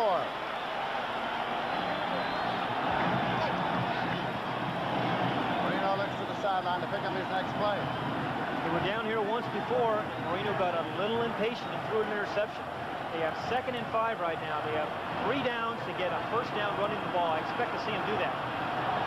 Ball is just outside the 10-yard line. Dawkins to the left side, Collins to the right side. Thomas And McIntyre, the setback. Marino with the ball.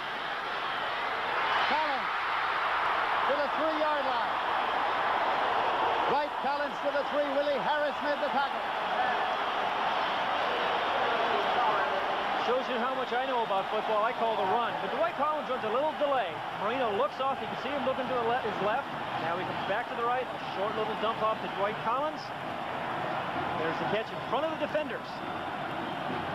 They're going to run double tight end. First down.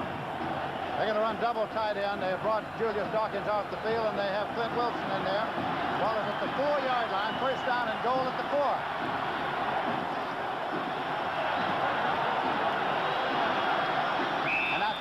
Called by Marino. Up there, took a look, call time. Wants to come to the sideline. And waiting for him is his head coach, Serafino Dante Fazio, in his first night as a head college coach. Championships during the 1981-82 school year.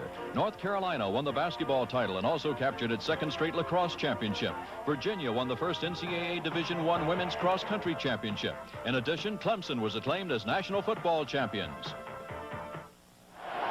The preceding message was furnished by the NCAA. This is the 7th play of this drive that began on Pittsburgh's own 31-yard line. They have it first down and goal to go at the Carolina 4. Carolina is leading by a score of 3-0, and we have 8 minutes 39 seconds remaining to be played in the third quarter. Sellout crowd of near 55,000, Three River Stadium in Pittsburgh. Dick Crum, the head coach of the Tar Heels of North Carolina. But Fazio.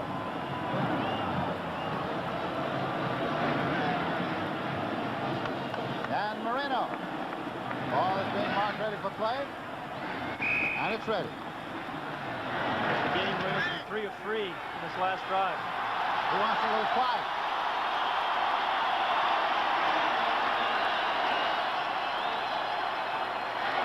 Shift to the wing. Bring back Collins in motion. Marino rolling and throwing and completing and touchdown. Thomas took it in. Brian Thomas took it in for the touchdown.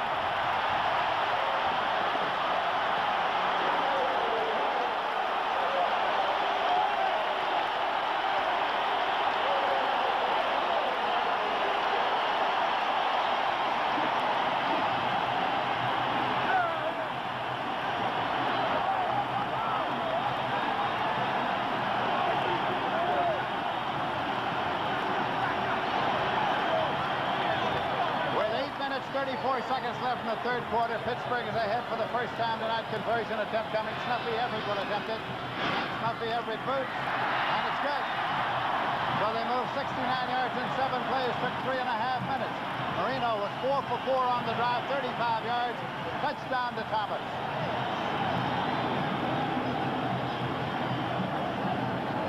I'll give them some credit. They had first and goal on the 4, and they're aggressive. Then they're going to roll Danny Marino out again. And here's a guy who's 6'4", 215 pounds, rolling out, delivering the ball on the run, which is a very difficult pass to throw. Right on target, Brian Thomas out the flat. He outraces Willie Harris to the corner of the end zone, 6 points. So now, Everett will kick it off. I beg your pardon, Schubert will kick it on. Brian Thomas, the man who scored. Mark Smith and Ethan Horton are deep. Horton's 12 and Smith is 45. Thomas has had 6 receptions, 37 yards, and 1 touchdown. Carolina bench a little down at the moment. They're going to pick themselves up.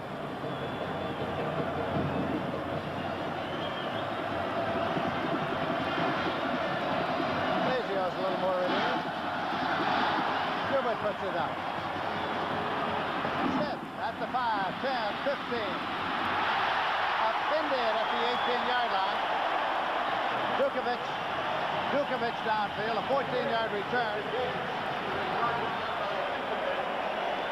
Big series here for Carolina. There's a lot of emotion around this stadium right now. Pittsburgh's come out for a big drive, a big score.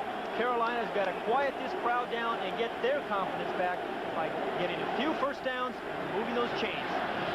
Rod Elkins, number 10 at the controls as usual from Greensboro, North Carolina. Stumbled a little bit. And they're still back at the 10-yard line. Bill Motts, Newtown Square, PA, made the tackle. 71. Wayne Lekowski also there. First sack of Elkins, loss of 9. Get a look at Bill Moss here. He just goes right by David Drexler, an injured David Drexler. You know, Rod Elkins had slipped a little bit on that drop back. They play on natural grass most of the time. I wonder if he had a little trouble with this artificial surface. Second and 19 at the 10. Try a reverse play down here. Bryant carrying, but he can't go either. Penalty marker on the play. J.C. Pelusi on the tackle.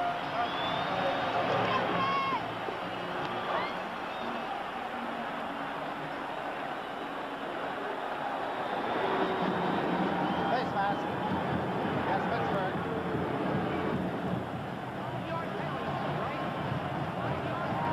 It'll be a 5-yard face guard. There are all sorts of face guard penalties. Only a 5-yarder. Only 5, says the referee.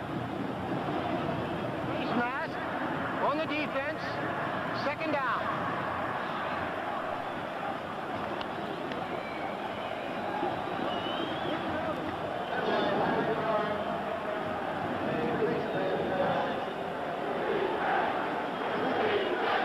Second and 13 at the 60. That's Spacey out.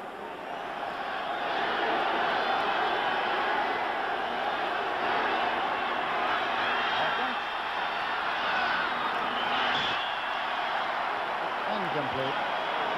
Trying to get it to Winfield, Earl Winfield, who is a freshman. Troy Hill covering. He's a junior from South River, New Jersey.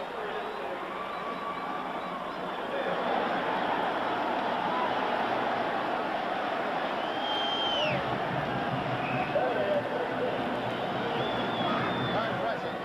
Carolina has rushed for 52. Pitt has rushed for 49. Now the draw play here. Delvin Bryant.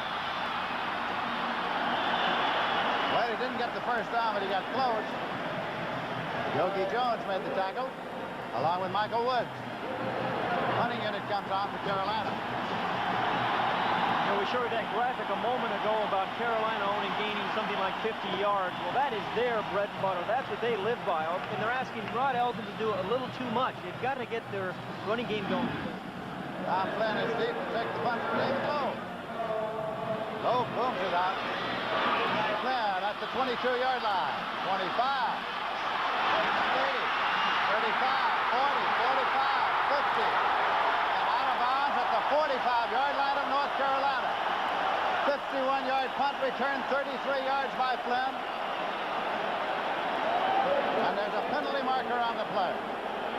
Penalty marker on the run back. Clipping on the run back. Against Pittsburgh, of course.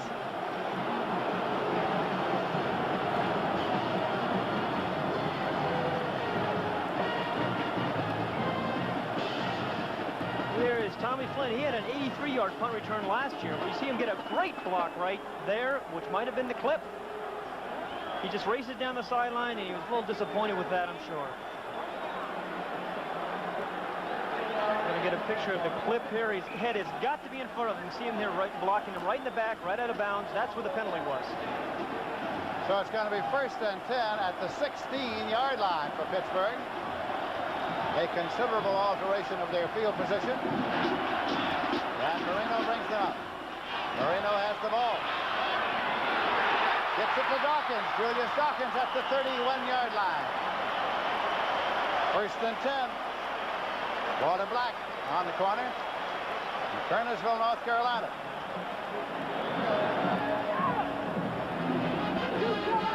So much of playing quarterback is confidence. Right now, there is a confident young man playing quarterback at the University of Pittsburgh. And that makes all the difference in the world. 6 minutes, 20 seconds left in the third quarter. There are Dawkins stats, 3:35. Penalty marker, whistle stops play.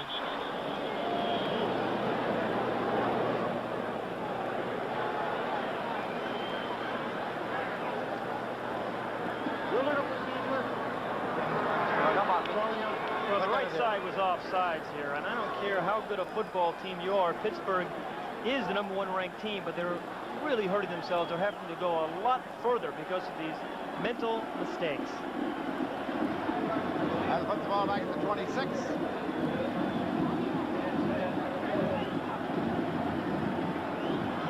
Pittsburgh sideline.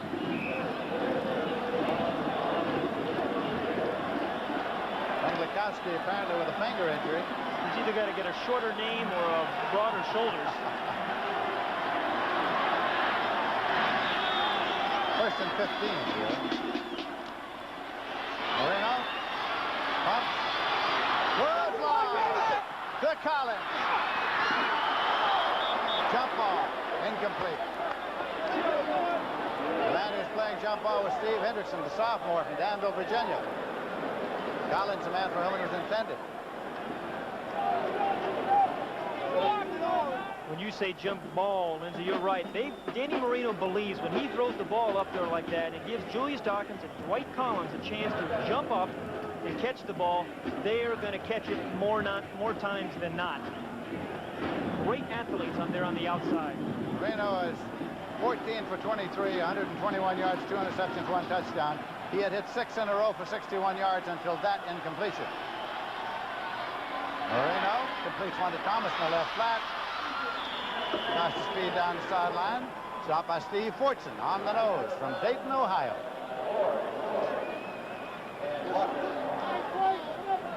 Pat, this is your first night, of course, as an analyst with our CBS crew. We're delighted to have you up here, but what about it? Do you miss being down there? I do not miss being down there getting booed and getting beat up, Lindsay. This is much nicer up there. And you know what? I can actually see the receivers up here. I never realized that those guys actually got open. Well, I understand that, but let me tell you something about your new profession. You don't often get beat up, but you get booed up here, too. I'm sure you do. 3rd and 11 at the 30-yard line. Marino looking for a place to go, and he's sacked. Oh, my. Mike Wilcher, the attack linebacker, got to him. Second sack. Marino, a loss of 10. That brings the punting unit on, and Greg Ganser comes in to do the booting. So again, the Carolina defense has done the job, as they have done so very often here tonight. Greg Poole has dropped back to field the punt now. Marino comes off.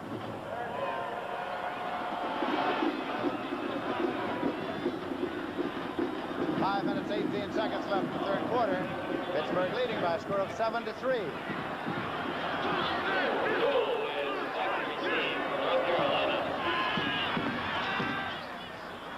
High trajectory. Fair catch at the 35. So Carolina will start 1st and 10. They'll have the ball at the 35. 43-yard punt with no return. Pittsburgh leading 7-3. They're working on Ron Sams along the sideline. There was a penalty inflicted on that last kick, which moved the ball back to the 26-yard line. So it'll be started 1st and 10. Carolina at their own 26. Near the conclusion of tonight's game, as well as every CBS NCAA football telecast this season, we'll be selecting the Chevrolet Most Valuable Players from each competing team. Chevrolet donates a $1,000 scholarship to the Jones Scholarship Fund of each MVP school to assist qualified students in all chosen academic disciplines. Calvin Bryant tries to turn a corner, but there isn't one. There isn't one because Tim Lewis is there. Number 26. Let's go, Pitt! Let's go, Pitt! Let's go, Pitt! Let's go, Pitt! Let's go, Pitt! Loss of 2 on the play makes it 2nd down and 12 yards to go. Bryant has carried 13 passes with 51 yards.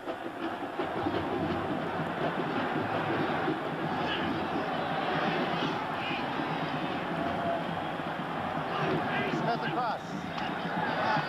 Elkins.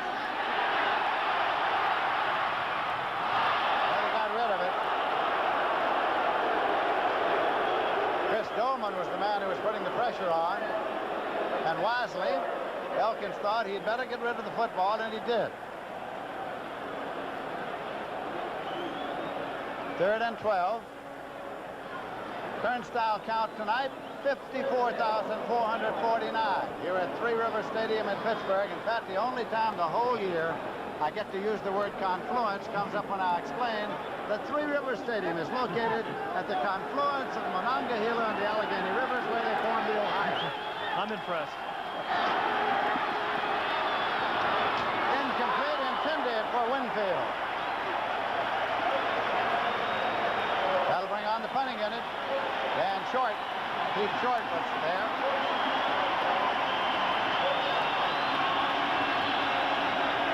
We're going to have a look at All-American David Drexler, number 54. You see him right there in the middle of your screen. He's been injured, but he helps out there on Bill Moss, and he's limping on his ankle there a little bit. You can see that.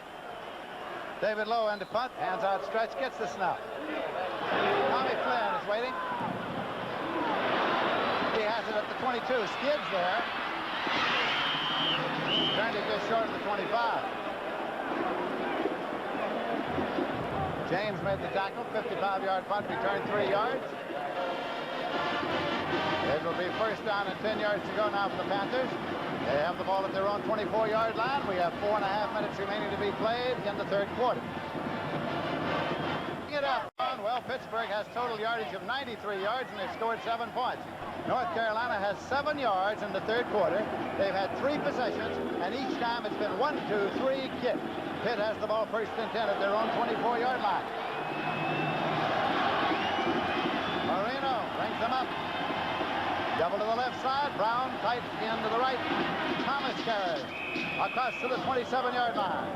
Picked up 3 on the play. It'll be second down and 7 yards to go. William Fuller, the All-American tackle, was in to make the stop. Fuller from Chesapeake, Virginia. And he's a good one. Darrell Clark comes into the ball game now, the wide receiver. Clark is coming out in a wide right. Dawkins in a wide left. Running backs in an I formation. Marino.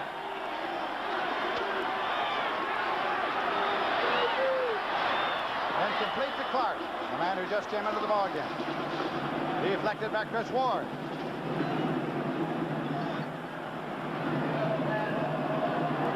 Third and 7. At the 27. Been a lot of preparation going on at both places. We've spent 3 days at Chapel Hill, North Carolina. We spent 3 days here in Pittsburgh. I was impressed with the fact that one day here in Pittsburgh, Hugh Green called the coach to say hello and wish him well. An old grad here at Pitt. Mike Ditka called on another occasion, to which bode Fazio a successful evening. Collins is back in the ball game.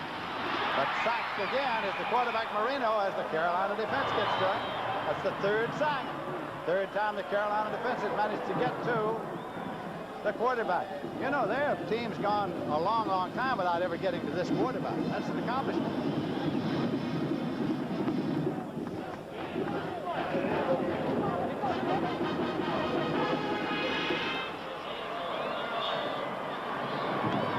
Greg Gans is back to punt, and he'll punt it to Greg Poole. Pittsburgh is leading by a score of 7-3, and the Tar Heels want the football.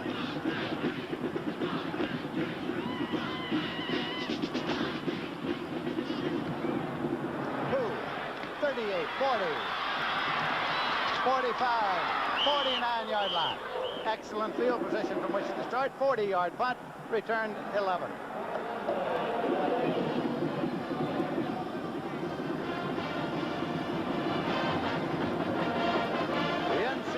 Today, season premiere Saturday, September 18th. Brett Musburger, Eric Parsegian will be on hand. They, of course, will bring you up to date on highlights, scores of all other games around the country, and not all of them, but many of the highlight games. Tad O'Brien will be on hand with features, so we invite you to tune it in.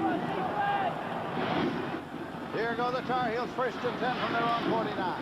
Can they move against the Pitt defense? They haven't been able to this quarter. Now Elkins rolling and looking and throwing and incomplete to Winfield. Why do they call them Tar Heels? Well, there are a couple of stories about it. One says that tar and turpentine were the principal products of the area back in the Revolutionary War, and that one of the generals said, well, they stick like they had tar on their heels. Another popular version is that during the Civil War, General Robert E. Lee watched a contingent of North Carolina soldiers and said they hold their ground like they had tar on their heels. No matter where it started, if you're a Carolina backer, you are Tar Heel born and a Tar Heel bred. Elkins is 8 for 19, 61 yards. He's missed 6 in a row now. Second down, 10 yards to go. Now the draw. Kelvin Bryant carried it, but he got only a yard to the 50. Stopped by Bill Motz and Michael Wood. 3rd and 9 at the 50. 2.5 minutes left to play in the third quarter. Why do they call them Panthers? Well, a number of years ago, back in 1909 to be exact, they decided they needed an animal as a mascot. After all, Georgia had a bulldog, North Carolina State had a wolf, and so they selected a panther. And the panther ever since. Smith, he's got it at the 35, but there's a penalty marker on the play. He's just short of the 30-yard line, but there was a marker thrown. Roy Hill made the tackle, 20 yards on the play. Gonna bring it back. Ineligible downfield. Ineligible downfield, and that this year is a 5-yard penalty plus loss of the down.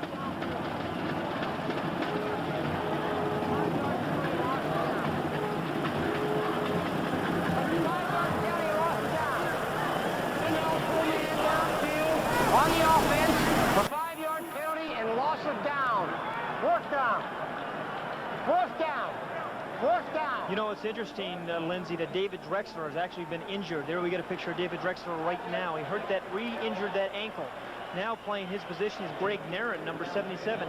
Greg Narron has never played offensive line. He was a defensive player last year, and there's 2 offensive players in the offensive line for Carolina now who have never played offense. Loss of down, made it 4th and 14. The punter is in to boot it. It's David Lowe. Tom Flynn is back deep for Pitt. At the 20, he's got it. Knocked out of bounds near the 31-yard line. 35-yard punt, returned 11 yards. Larry James ran him out. So the Pitt Panthers get it now. 1st and 10. They get it at their own 31-yard line. We've talked about the great tradition, the great history of football at these two schools.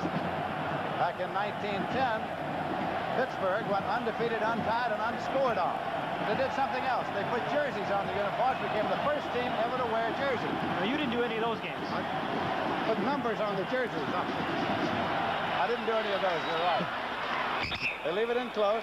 McIntyre. Bill Shepard in to make the tackle.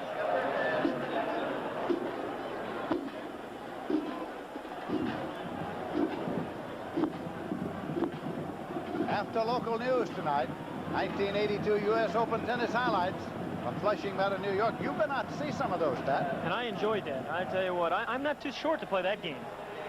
I can't play as well as McEnroe, but I can play it. You understand, of course, that the local news is on the East Coast, after which the tennis comes up. Torino going long, and it's intercepted. Taken back there in center field by Sammy Johnson. 3rd interception of a Marino pass intended for Collins, who was streaking. Well, this is what Danny Marino's been guilty of, just trying to force the deep ball. This is exactly what he's done. Sammy Johnson is just laying deep, waiting for this pass. It looks like he's actually throwing to Johnson, but Dwight Collins is never going to get there. The ball should not have been thrown. Carolina will start 1st and 10. They'll have the ball at their own 19-yard line. 1 minute, 14 seconds left in the third quarter. Pittsburgh leading by a score of 7-3. That's the handoff. Little running room for Ethan Horton. Ethan Horton, the former quarterback. Michael Woods made the tackle. He's a former quarterback, but he's 6'4" and 214 pounds. You say that enviously. I do. Second down and a yard to go. I'm that tall when I stand on all my college degrees. I understand. That's Collins. Burris and Brown are there just now. Kelvin Brown to the 32-yard line. Got the first down. It's 1st and 10. Time remaining 31 seconds in the third quarter. Brown scored 15 times for 56 yards. That is not up to his standards, but let's give Pittsburgh's defense some credit. They're number one the last 2 years, and it looks like they're on the way to having a very good defense this year. Next play has been brought in. 1st and 10 at the 32. Clock is running. Contact made. That'll stop the clock at 13 seconds.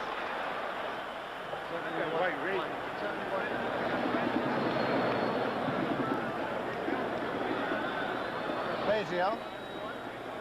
North Carolina has just picked up its first down this quarter. Looks like Coach Fazio's been working hard this week, doesn't he? Tell you, he's a little exercised.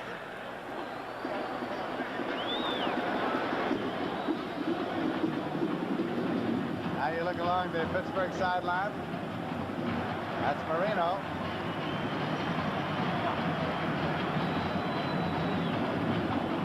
Danny Marino's thrown some interceptions tonight, but he's such a dangerous player, as we've talked about. I remember his freshman year, actually, his very first pass he threw here was an interception.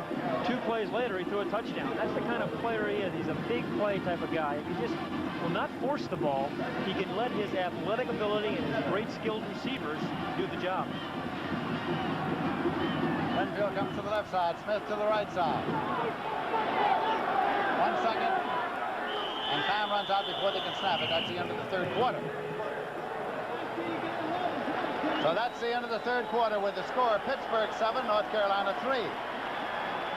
And we'll be back with fourth quarter action after this message and a word from your local station.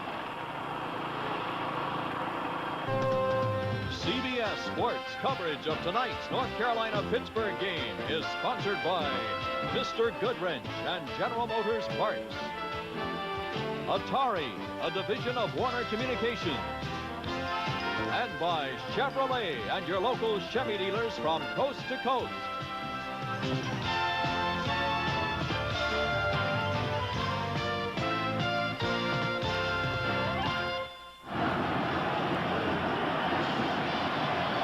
Down at the 27-yard line for Carolina. They have the ball in their own territory as we start the fourth quarter. Pitt leads 7-3. Leave it on the ground. Drive it up to the 30-yard line with Ethan Horton carrying. This is Lindsey Nelson with Pat Hayden at Three River Stadium in Pittsburgh. Bill Moss came in to make the last tackle. There are the third quarter stats. North Carolina only a 21-yard total in the third quarter in yardage. None in passing.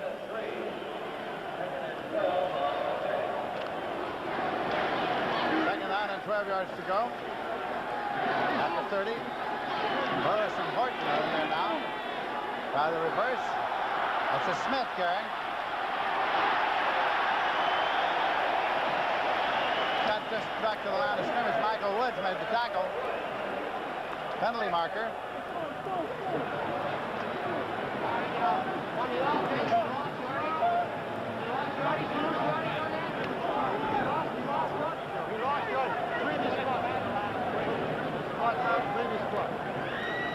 By a clipping on the offense.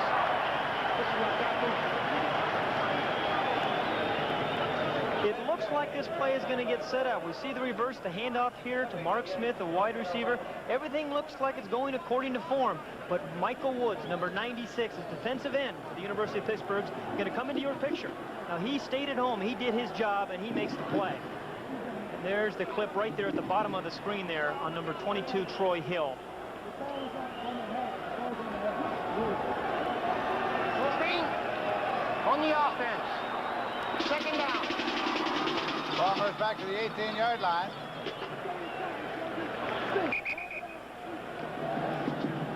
Carolina of possession through the third quarter. 1, 2, 3 punt, 1, 2, 3 punt, 1, 2, 3 punt, 1, 2, 3 punt, sometimes called the cha-cha offense. That was my specialty.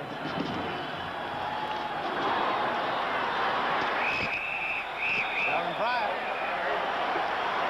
2 back out to the 20-yard line for Kelvin. And that was Yogi Jones, number 59 on the tackle. He from Denora. Ryan Thomas, BT Express, they call him. He got the touchdown.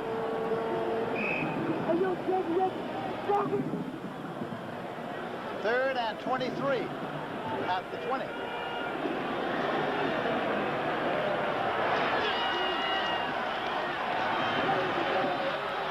Elkins, well, he got out of that rush. Got out to the 30-yard line, where it'll be now 4th and 12. Yogi Jones. As the punting team comes on, Pat, I want to bring up something. You know, we're talking about the pressure on coaches. Well, we've touted a lot of Heisman Trophy candidates, and they've been in action, a good many of those that are highly touted, including 2 here tonight. And after this punt, we'll talk a little bit about what they have done or what they have failed to do in their initial appearances of this season. This is David Lowe punting, and he's got Flynn Deed back there. Ball got away. And was recovered by Pittsburgh. Larry James is down there. 50-yard punt, no return.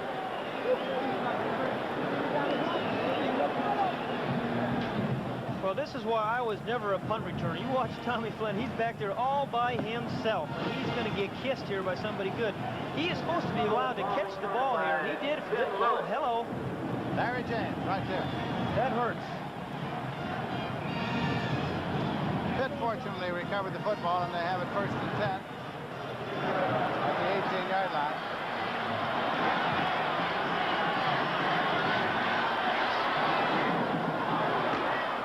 That's the BT Express again. Brian Thomas.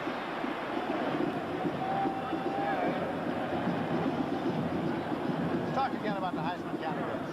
Well, Lindsey, you're absolutely right. We've seen a couple of guys earlier on the week, and last week Kurt Warner played and did not have a spectacular game. Herschel Walker's been injured. Kelvin Bryant, Dan Boone, who we've seen here tonight. Only John Elway, who's the real leader, another candidate, is yet to play. I think we're putting too much pressure on these young men, Lindsey.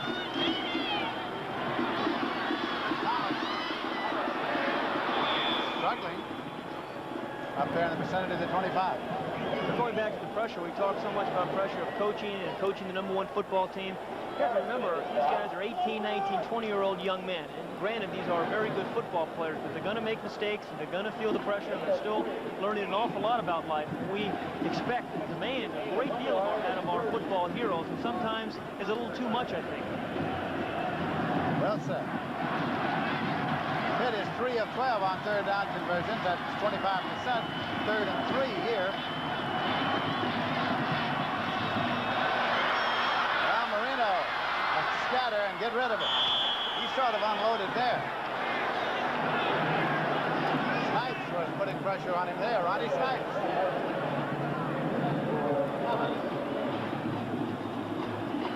Continues to amaze me how much pressure Carolina is putting on Dan Marino. As we have mentioned a couple times, he was sacked 13 times all of last season. They've sacked him, I believe, 3 times tonight. They've made him hurry throws and put an awful lot of pressure on him. I give Carolina's defensive scheme an awful lot of credit. Greg Ganter and the punter Greg Poe.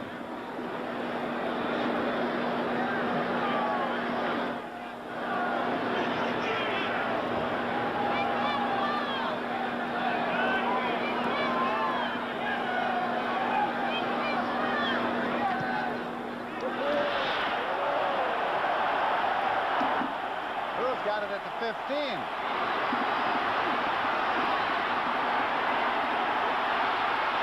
Okay, now 25, 30, 35, and up near the 40-yard line. 59-yard punt return, 23 yards.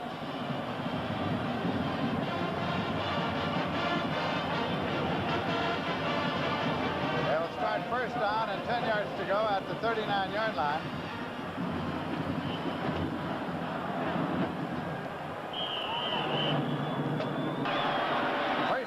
Carolina at their own 39. Motion across. Elkins waiting for the snap. Quick pitch. Halfback pass. Horton throwing incomplete. The former quarterback in the left halfback position.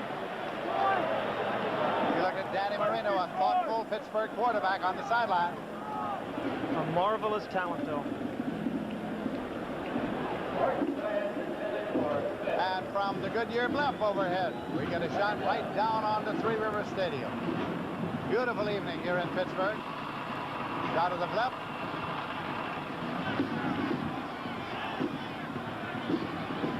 Second and 10. And completed the 45. And taken down to the 41-yard line. Victor Harrison. Henderson, North Carolina. Again, Rod Elkins drops back and delivers a key play to Victor Harrison here. Good protection. Good protection here. Harrison just comes right over the middle in front of Tommy Flynn, the free safety. Makes a good move, almost breaks another tackle. That is the first Carolina completed pass this half. Good protection for Carolina, considering they have two men who have never played offensive line before. That's Horton at the tailback. Horton's got it. Got about 5, maybe 6. Down to the 36-yard line. Again, a 5. It's second down and 5 yards to go. Winglikowski made the tackle.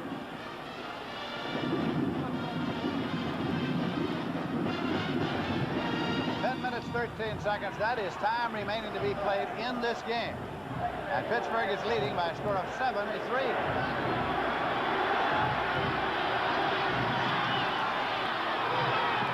Elkins. Tipped up. Tipped up by Pizzulli. Dave Pizzulli from Stamford, Connecticut. Second sack.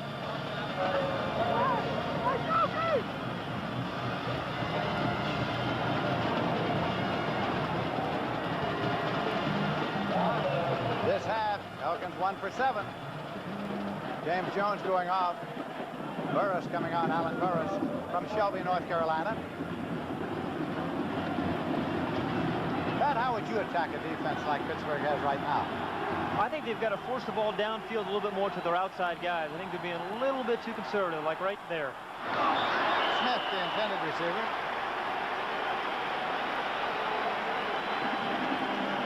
I think they need to get downfield a little bit more, Lindsey, because they've gone to the well a little too often. They've thrown the ball to the halfback and the tight end successfully in the first half. A sign of a good defense as Pittsburgh. They've taken that away from them and have forced Carolina, or trying to force Carolina, to throw the ball to their outside receivers. Yogi Jones deflected that last pass. This is Carolina's 6th punt this half. Lots of time. David Lowe. It's on the Carolina bounce. That's going to be down. Carolina touched it, but Flynn picked it up and it's down to the 15-yard line. 33-yard punt, no return.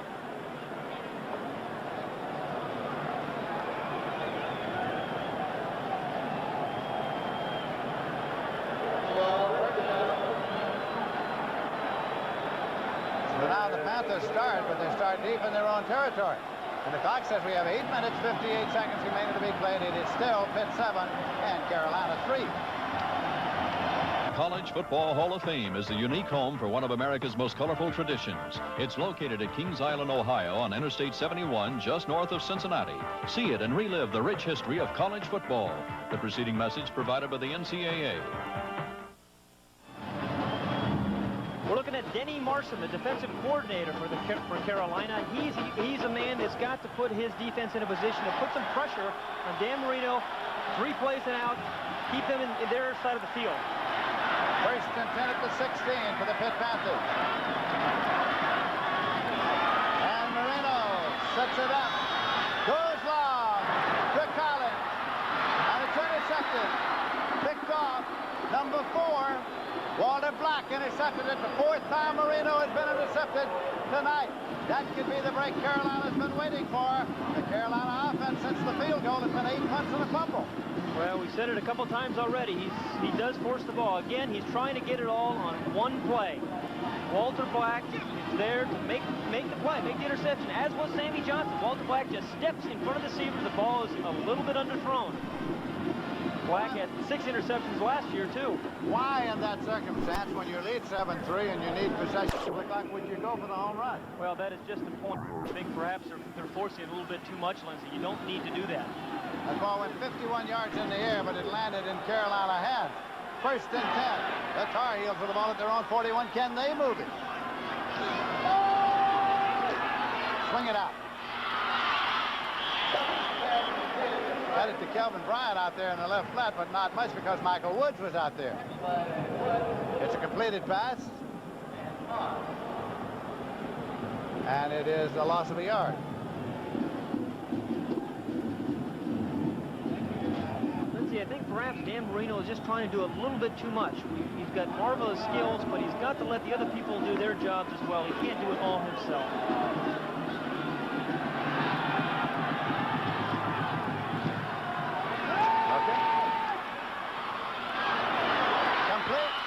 Along that sideline down at the 36-yard line to Earl Winfield.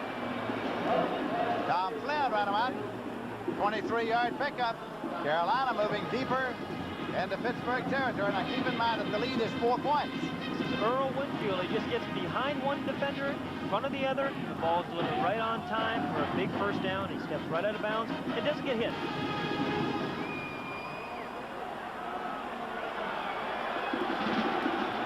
Only the third North Carolina first down this half. They want to keep this drive alive. We're at that time of day with 8 minutes, 8 seconds left to play in the game. Open up a hole up the middle for Ethan Horton. Big Ethan got to the 32-yard line. Bill Moss made the tackle. On with Cranack.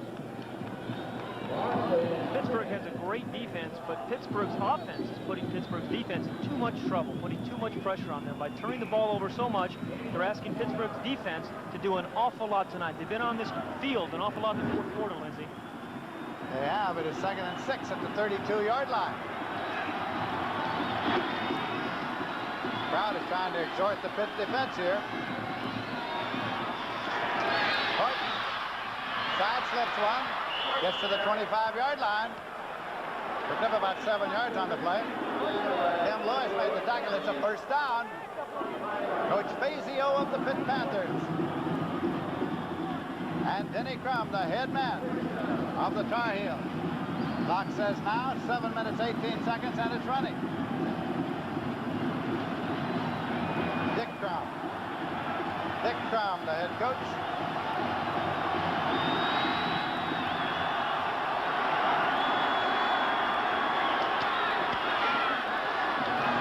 To come out, Ethan Horton again. Been carrying the brunt of this drive down to the 21-yard line. I think it's interesting that everybody expected Pittsburgh to be much more physical than Carolina. Carolina has really carried itself very, very well here. They're starting to wear the Pittsburgh defense down here at a very critical part of the football game. Every time. Clock is ever running. 6 minutes, 35 seconds left to play in the game. Second out, 6 yards to go at the 21. Smith in motion across. That's Horton again. But this time the Pitt defense closes him out. Led by Cranack, Rich Cranack. Phoenixville, PA.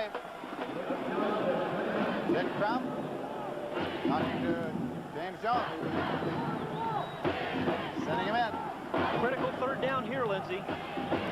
6 minutes left in the ball game. If Carolina does not convert here, they may only see the ball once more. So they have got to do something here. We just saw they haven't converted much. 1 of 12.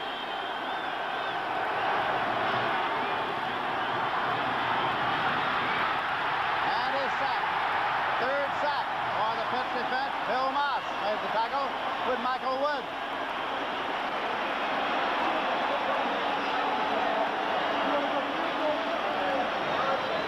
Keep in mind, Carolina trails by 4 points.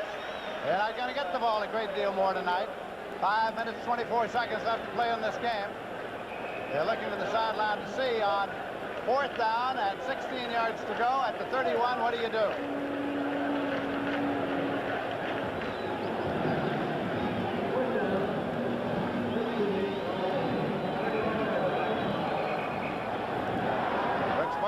coming there, the field goal man. He's put it down there for a 39-yarder, but we're getting a timeout signal. Now it's Rob Rogers.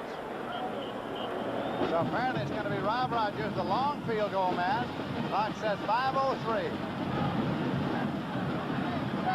Now, Rob Rogers is in to attempt a 48-yard field goal. He is not the man who kicked the 39er in the first half. That was Brooks Barwick. Stankiewicz is in to hold. Rogers is the man who kicks off.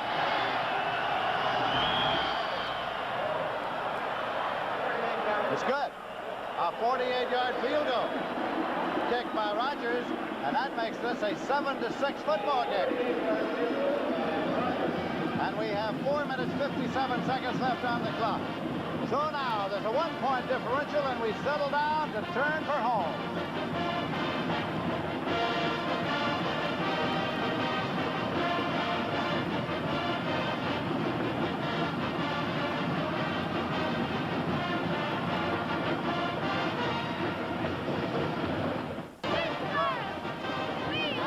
It'll be Carolina kicking off now.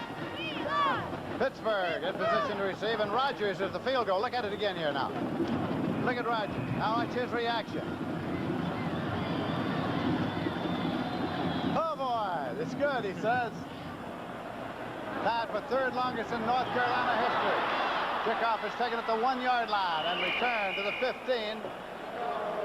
It was Darnell Stone who returned it. So now, can the Carolina defense hold the Pitt offense and get the football for another try? Or can Pitt maintain possession and run out some of that time off the clock? 4 minutes, 53 seconds left to play in this game. Marino is coming on there, number 13, to run the attack. They start first and 10 at the 16-yard line. Pittsburgh is leading by a score of 7-6. Stats on Marino. Keep it on the ground. Thomas. Gets it out there across the 26. That'll be a first down. Willie Harris made the stop. Big gain. Bill Shepard also on the tackle. There's an injury, a Pitt injury. My time. My time. Number 51, Pittsburgh. And that is Tony McNally.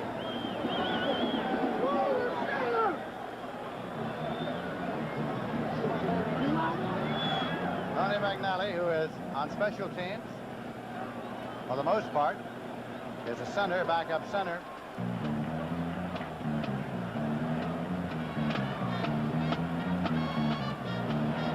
While we have a moment, Pat, I think we should take this occasion to thank the members of both the coaching staffs, staffs at both the University of North Carolina and the University of Pittsburgh for their marvelous cooperation with our efforts to get ready for this football game. We spent 3 days in North Carolina, 3 days here in Pittsburgh.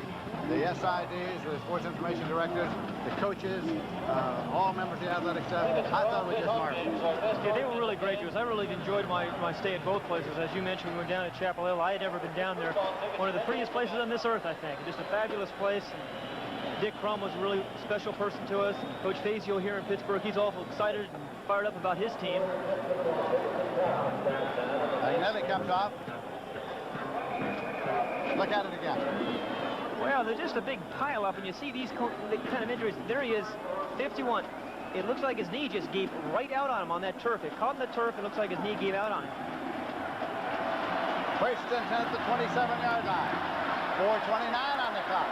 Pitt 7, North Carolina 6. On the ground again to Thomas. Saw the scratches and scrambles up to the 29-yard line. Second down and 8 yards to go. Aaron Jackson made the tackle. It's Denny Marson, their defensive coordinator for Carolina. He really has done a great job tonight, Lindsey, of playing pass coverage at times, blitzing people at the right time, stunning people at the right times. A very intelligent defensive game that he's called. Second down, 8 yards to go.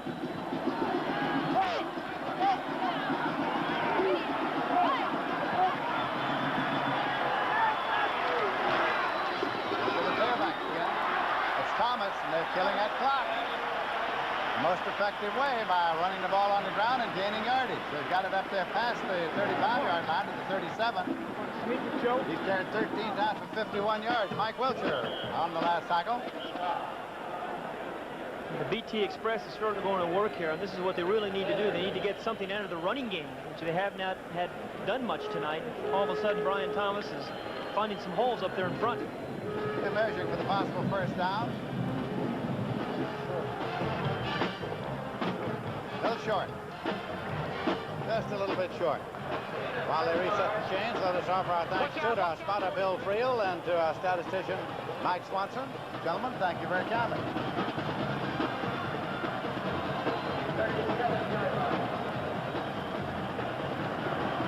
Third down conversions of the teams rated 5th and 1st. 1 for 13, 3 for 13. Not real impressive offenses, but good defense. I'll say. 3rd and 1.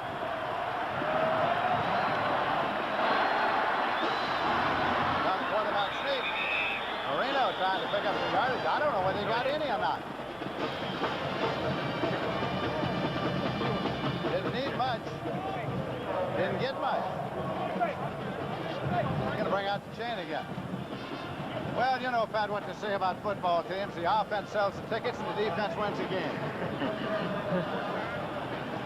We're going to get a look at this 3rd and short situation now. They're going on a quick count, a nice shot of the line charge. But see, defense is all penetration. There is nowhere for Marino to go there. It's just like a solid wall. That is very good defense. It looked like they were expecting that. I don't think he's still short. And he is. He didn't get anything. That is great, great defense. That'll bring up 4th down. Isn't it good defense? 3 minutes, 11 seconds left to play in the game. Punter comes on. That's Greg Ganser. Moves right back to the field. Hit for the Tar Heels. Tar Heels want that football. They trail by a point.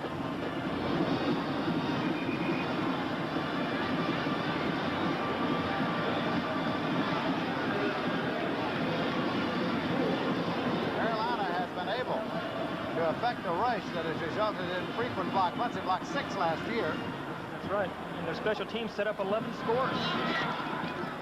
Poole is waiting. He's at the 24, 25. 30. Penalty marker.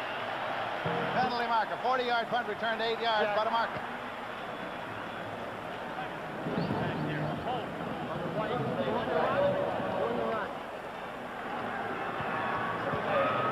Gets North Carolina on the run back. Holding. 10 yards. 10 yards from here. It's a 10-yard penalty, and it's from the spot of the foul, and that's going to really do something to their field position. It's going to give them a long way to go, and Dick Crum knows that. Now, with only 2:43 left, it really puts you in a bind. It does. To the 15-yard line. On the return team, throwing the kick, 1st down. Okay, the goal line is 85 yards away.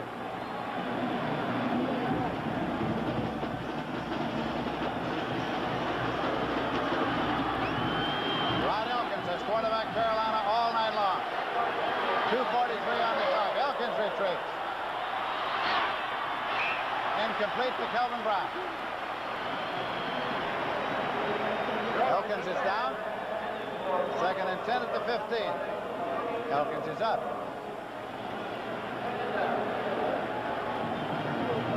That about says it right there, Lindsay. That's what it's been tonight. Good defense. We've had lots of it.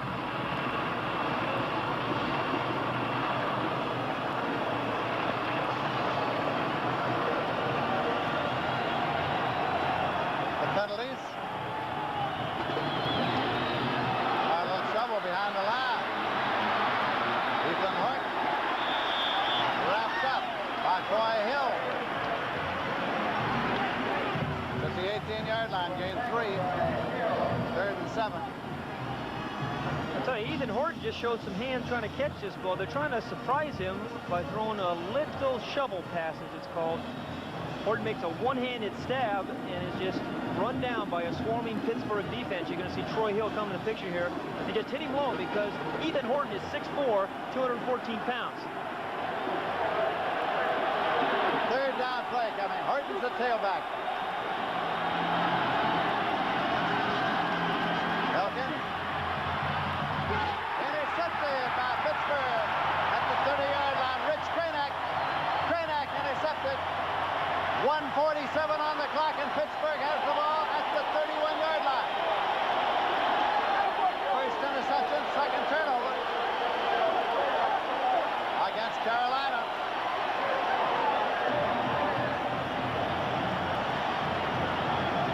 Pittsburgh leads by a score of 7-6, and the Panthers have the ball now with 1 minute 47 seconds on the clock.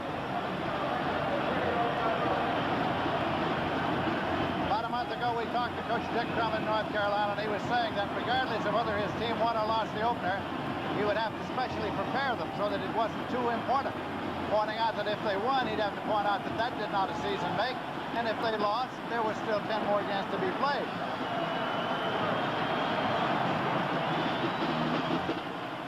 Fullback, McIntyre, Marlon McIntyre. Clock is ever running.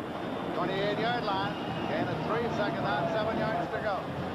1:34, 33, 32. Minute and a half left. Each team has 2 times out remaining.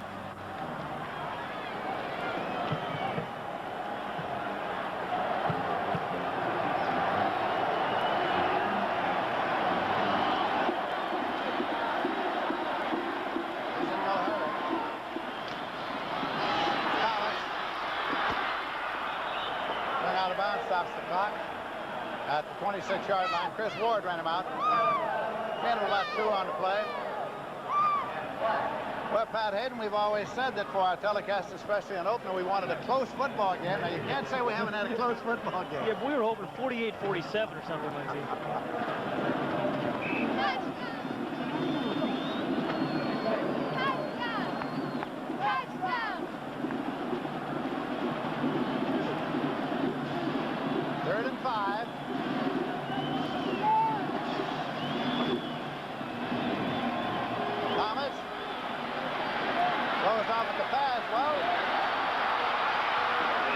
Upended at the line of scrimmage, no gain. 4th and 5. Jack Perry made the tackle. So now it's going to be 4th down coming up. It'll be 5 yards to go at the 26. And now, with 53 seconds showing on the clock, it is Pittsburgh in possession at the 26-yard line of Carolina. 4th down and 5 yards to go. Pittsburgh leading by a score of 7-6. 53 seconds remaining. And the clock starts on the snap.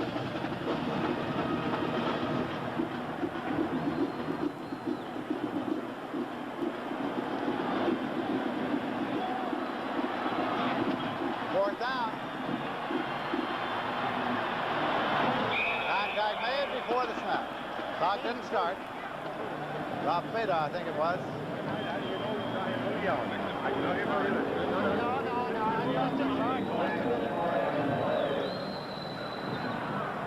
Procedure against Pittsburgh.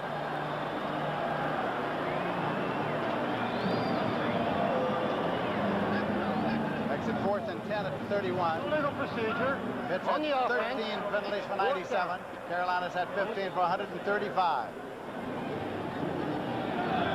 Referees are going to need a week off. You see the time remaining to be played in set. Elkins, who played the entire game offensively at quarterback for North Carolina. Played it well. They go in punt formation now.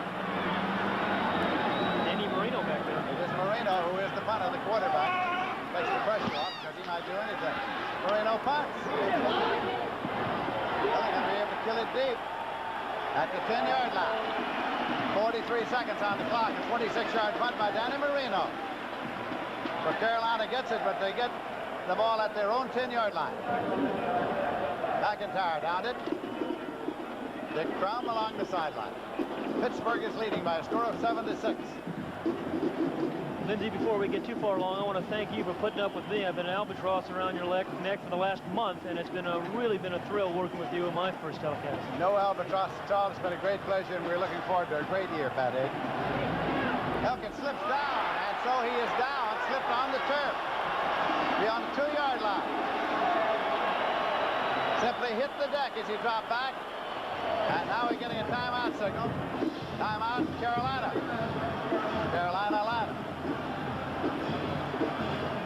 That will be their last time out. They will have the ball second down and 18 at their own 2-yard line when play is resumed. North Carolina's lowest point output in a game since being flanked by Kentucky, 21-0 in 1976 in the Peach Bowl. You saw the slip there on the old part of the turf, the baseball part of the turf that hasn't been replaced. Almost an interception of an Elkins pass, except they batted down Troy Hill. A little upset that he didn't hang on to it. He's from South River, New Jersey.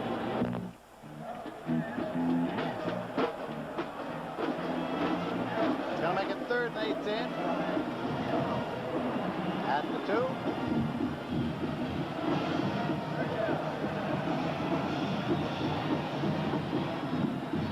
Elkins is 11 for 26, 103 yards, 1 interception. Only 3 for 12 in the second half. Anthony's in there now. Smith with a diving catch, a leaping catch. But not enough for the first down. Tim Lewis was the man there who made the tackle. You're going to see Smith make a great catch and leaps, and I'll tell you, Tim Lewis really tries to take him in half there. 4th and 4. Diving catch at the 31. 2 seconds on the clock. 1 second. 1 second on the clock. They picked up the first down, which stops the clock in college football. Victor Harrison made the catch. However, there's a penalty marker back at the line of scrimmage. Who's ball over there? White's got a completion over there. Let's go. Okay, White's ball over here. They're getting it spotted. White's ball over here means North Carolina. Offside on the blue. White is right. First down, White. Got a completed pass. Simply means that Pittsburgh was offside. North Carolina declined the pass and took the play, which was a first down pass. Hold it. Hold it. Offside. Defense. Refused. First down. I'm going to go on the snap. He's going to start the clock on the snap, what he means. Goodyear blimp from overhead, Three River Stadium. 1 second on the clock. On the snap, which means they'll get it underway. Elkins, this is the last play of the ball game. Guns it. And it is complete across to the 45-yard line to Victor Harrison. And time has run out and the ball game is over. And the Pitt Panthers have won their opener, but a squeaker. Lots of defense on the part of North Carolina and Pittsburgh. Pittsburgh has won it 7-6. Head coach Maceo, that is the director of athletics alongside him now. Win number 1 was a tough one for him. First time that Foge has had this particular duty. He shakes hands with Dick Crum. And so the coaches meet at midfield. But the final score of this opening game for both schools, Pittsburgh 7, North Carolina 6. The Chevrolet most valuable player from Pittsburgh is Bill Moss, who had an outstanding game here tonight.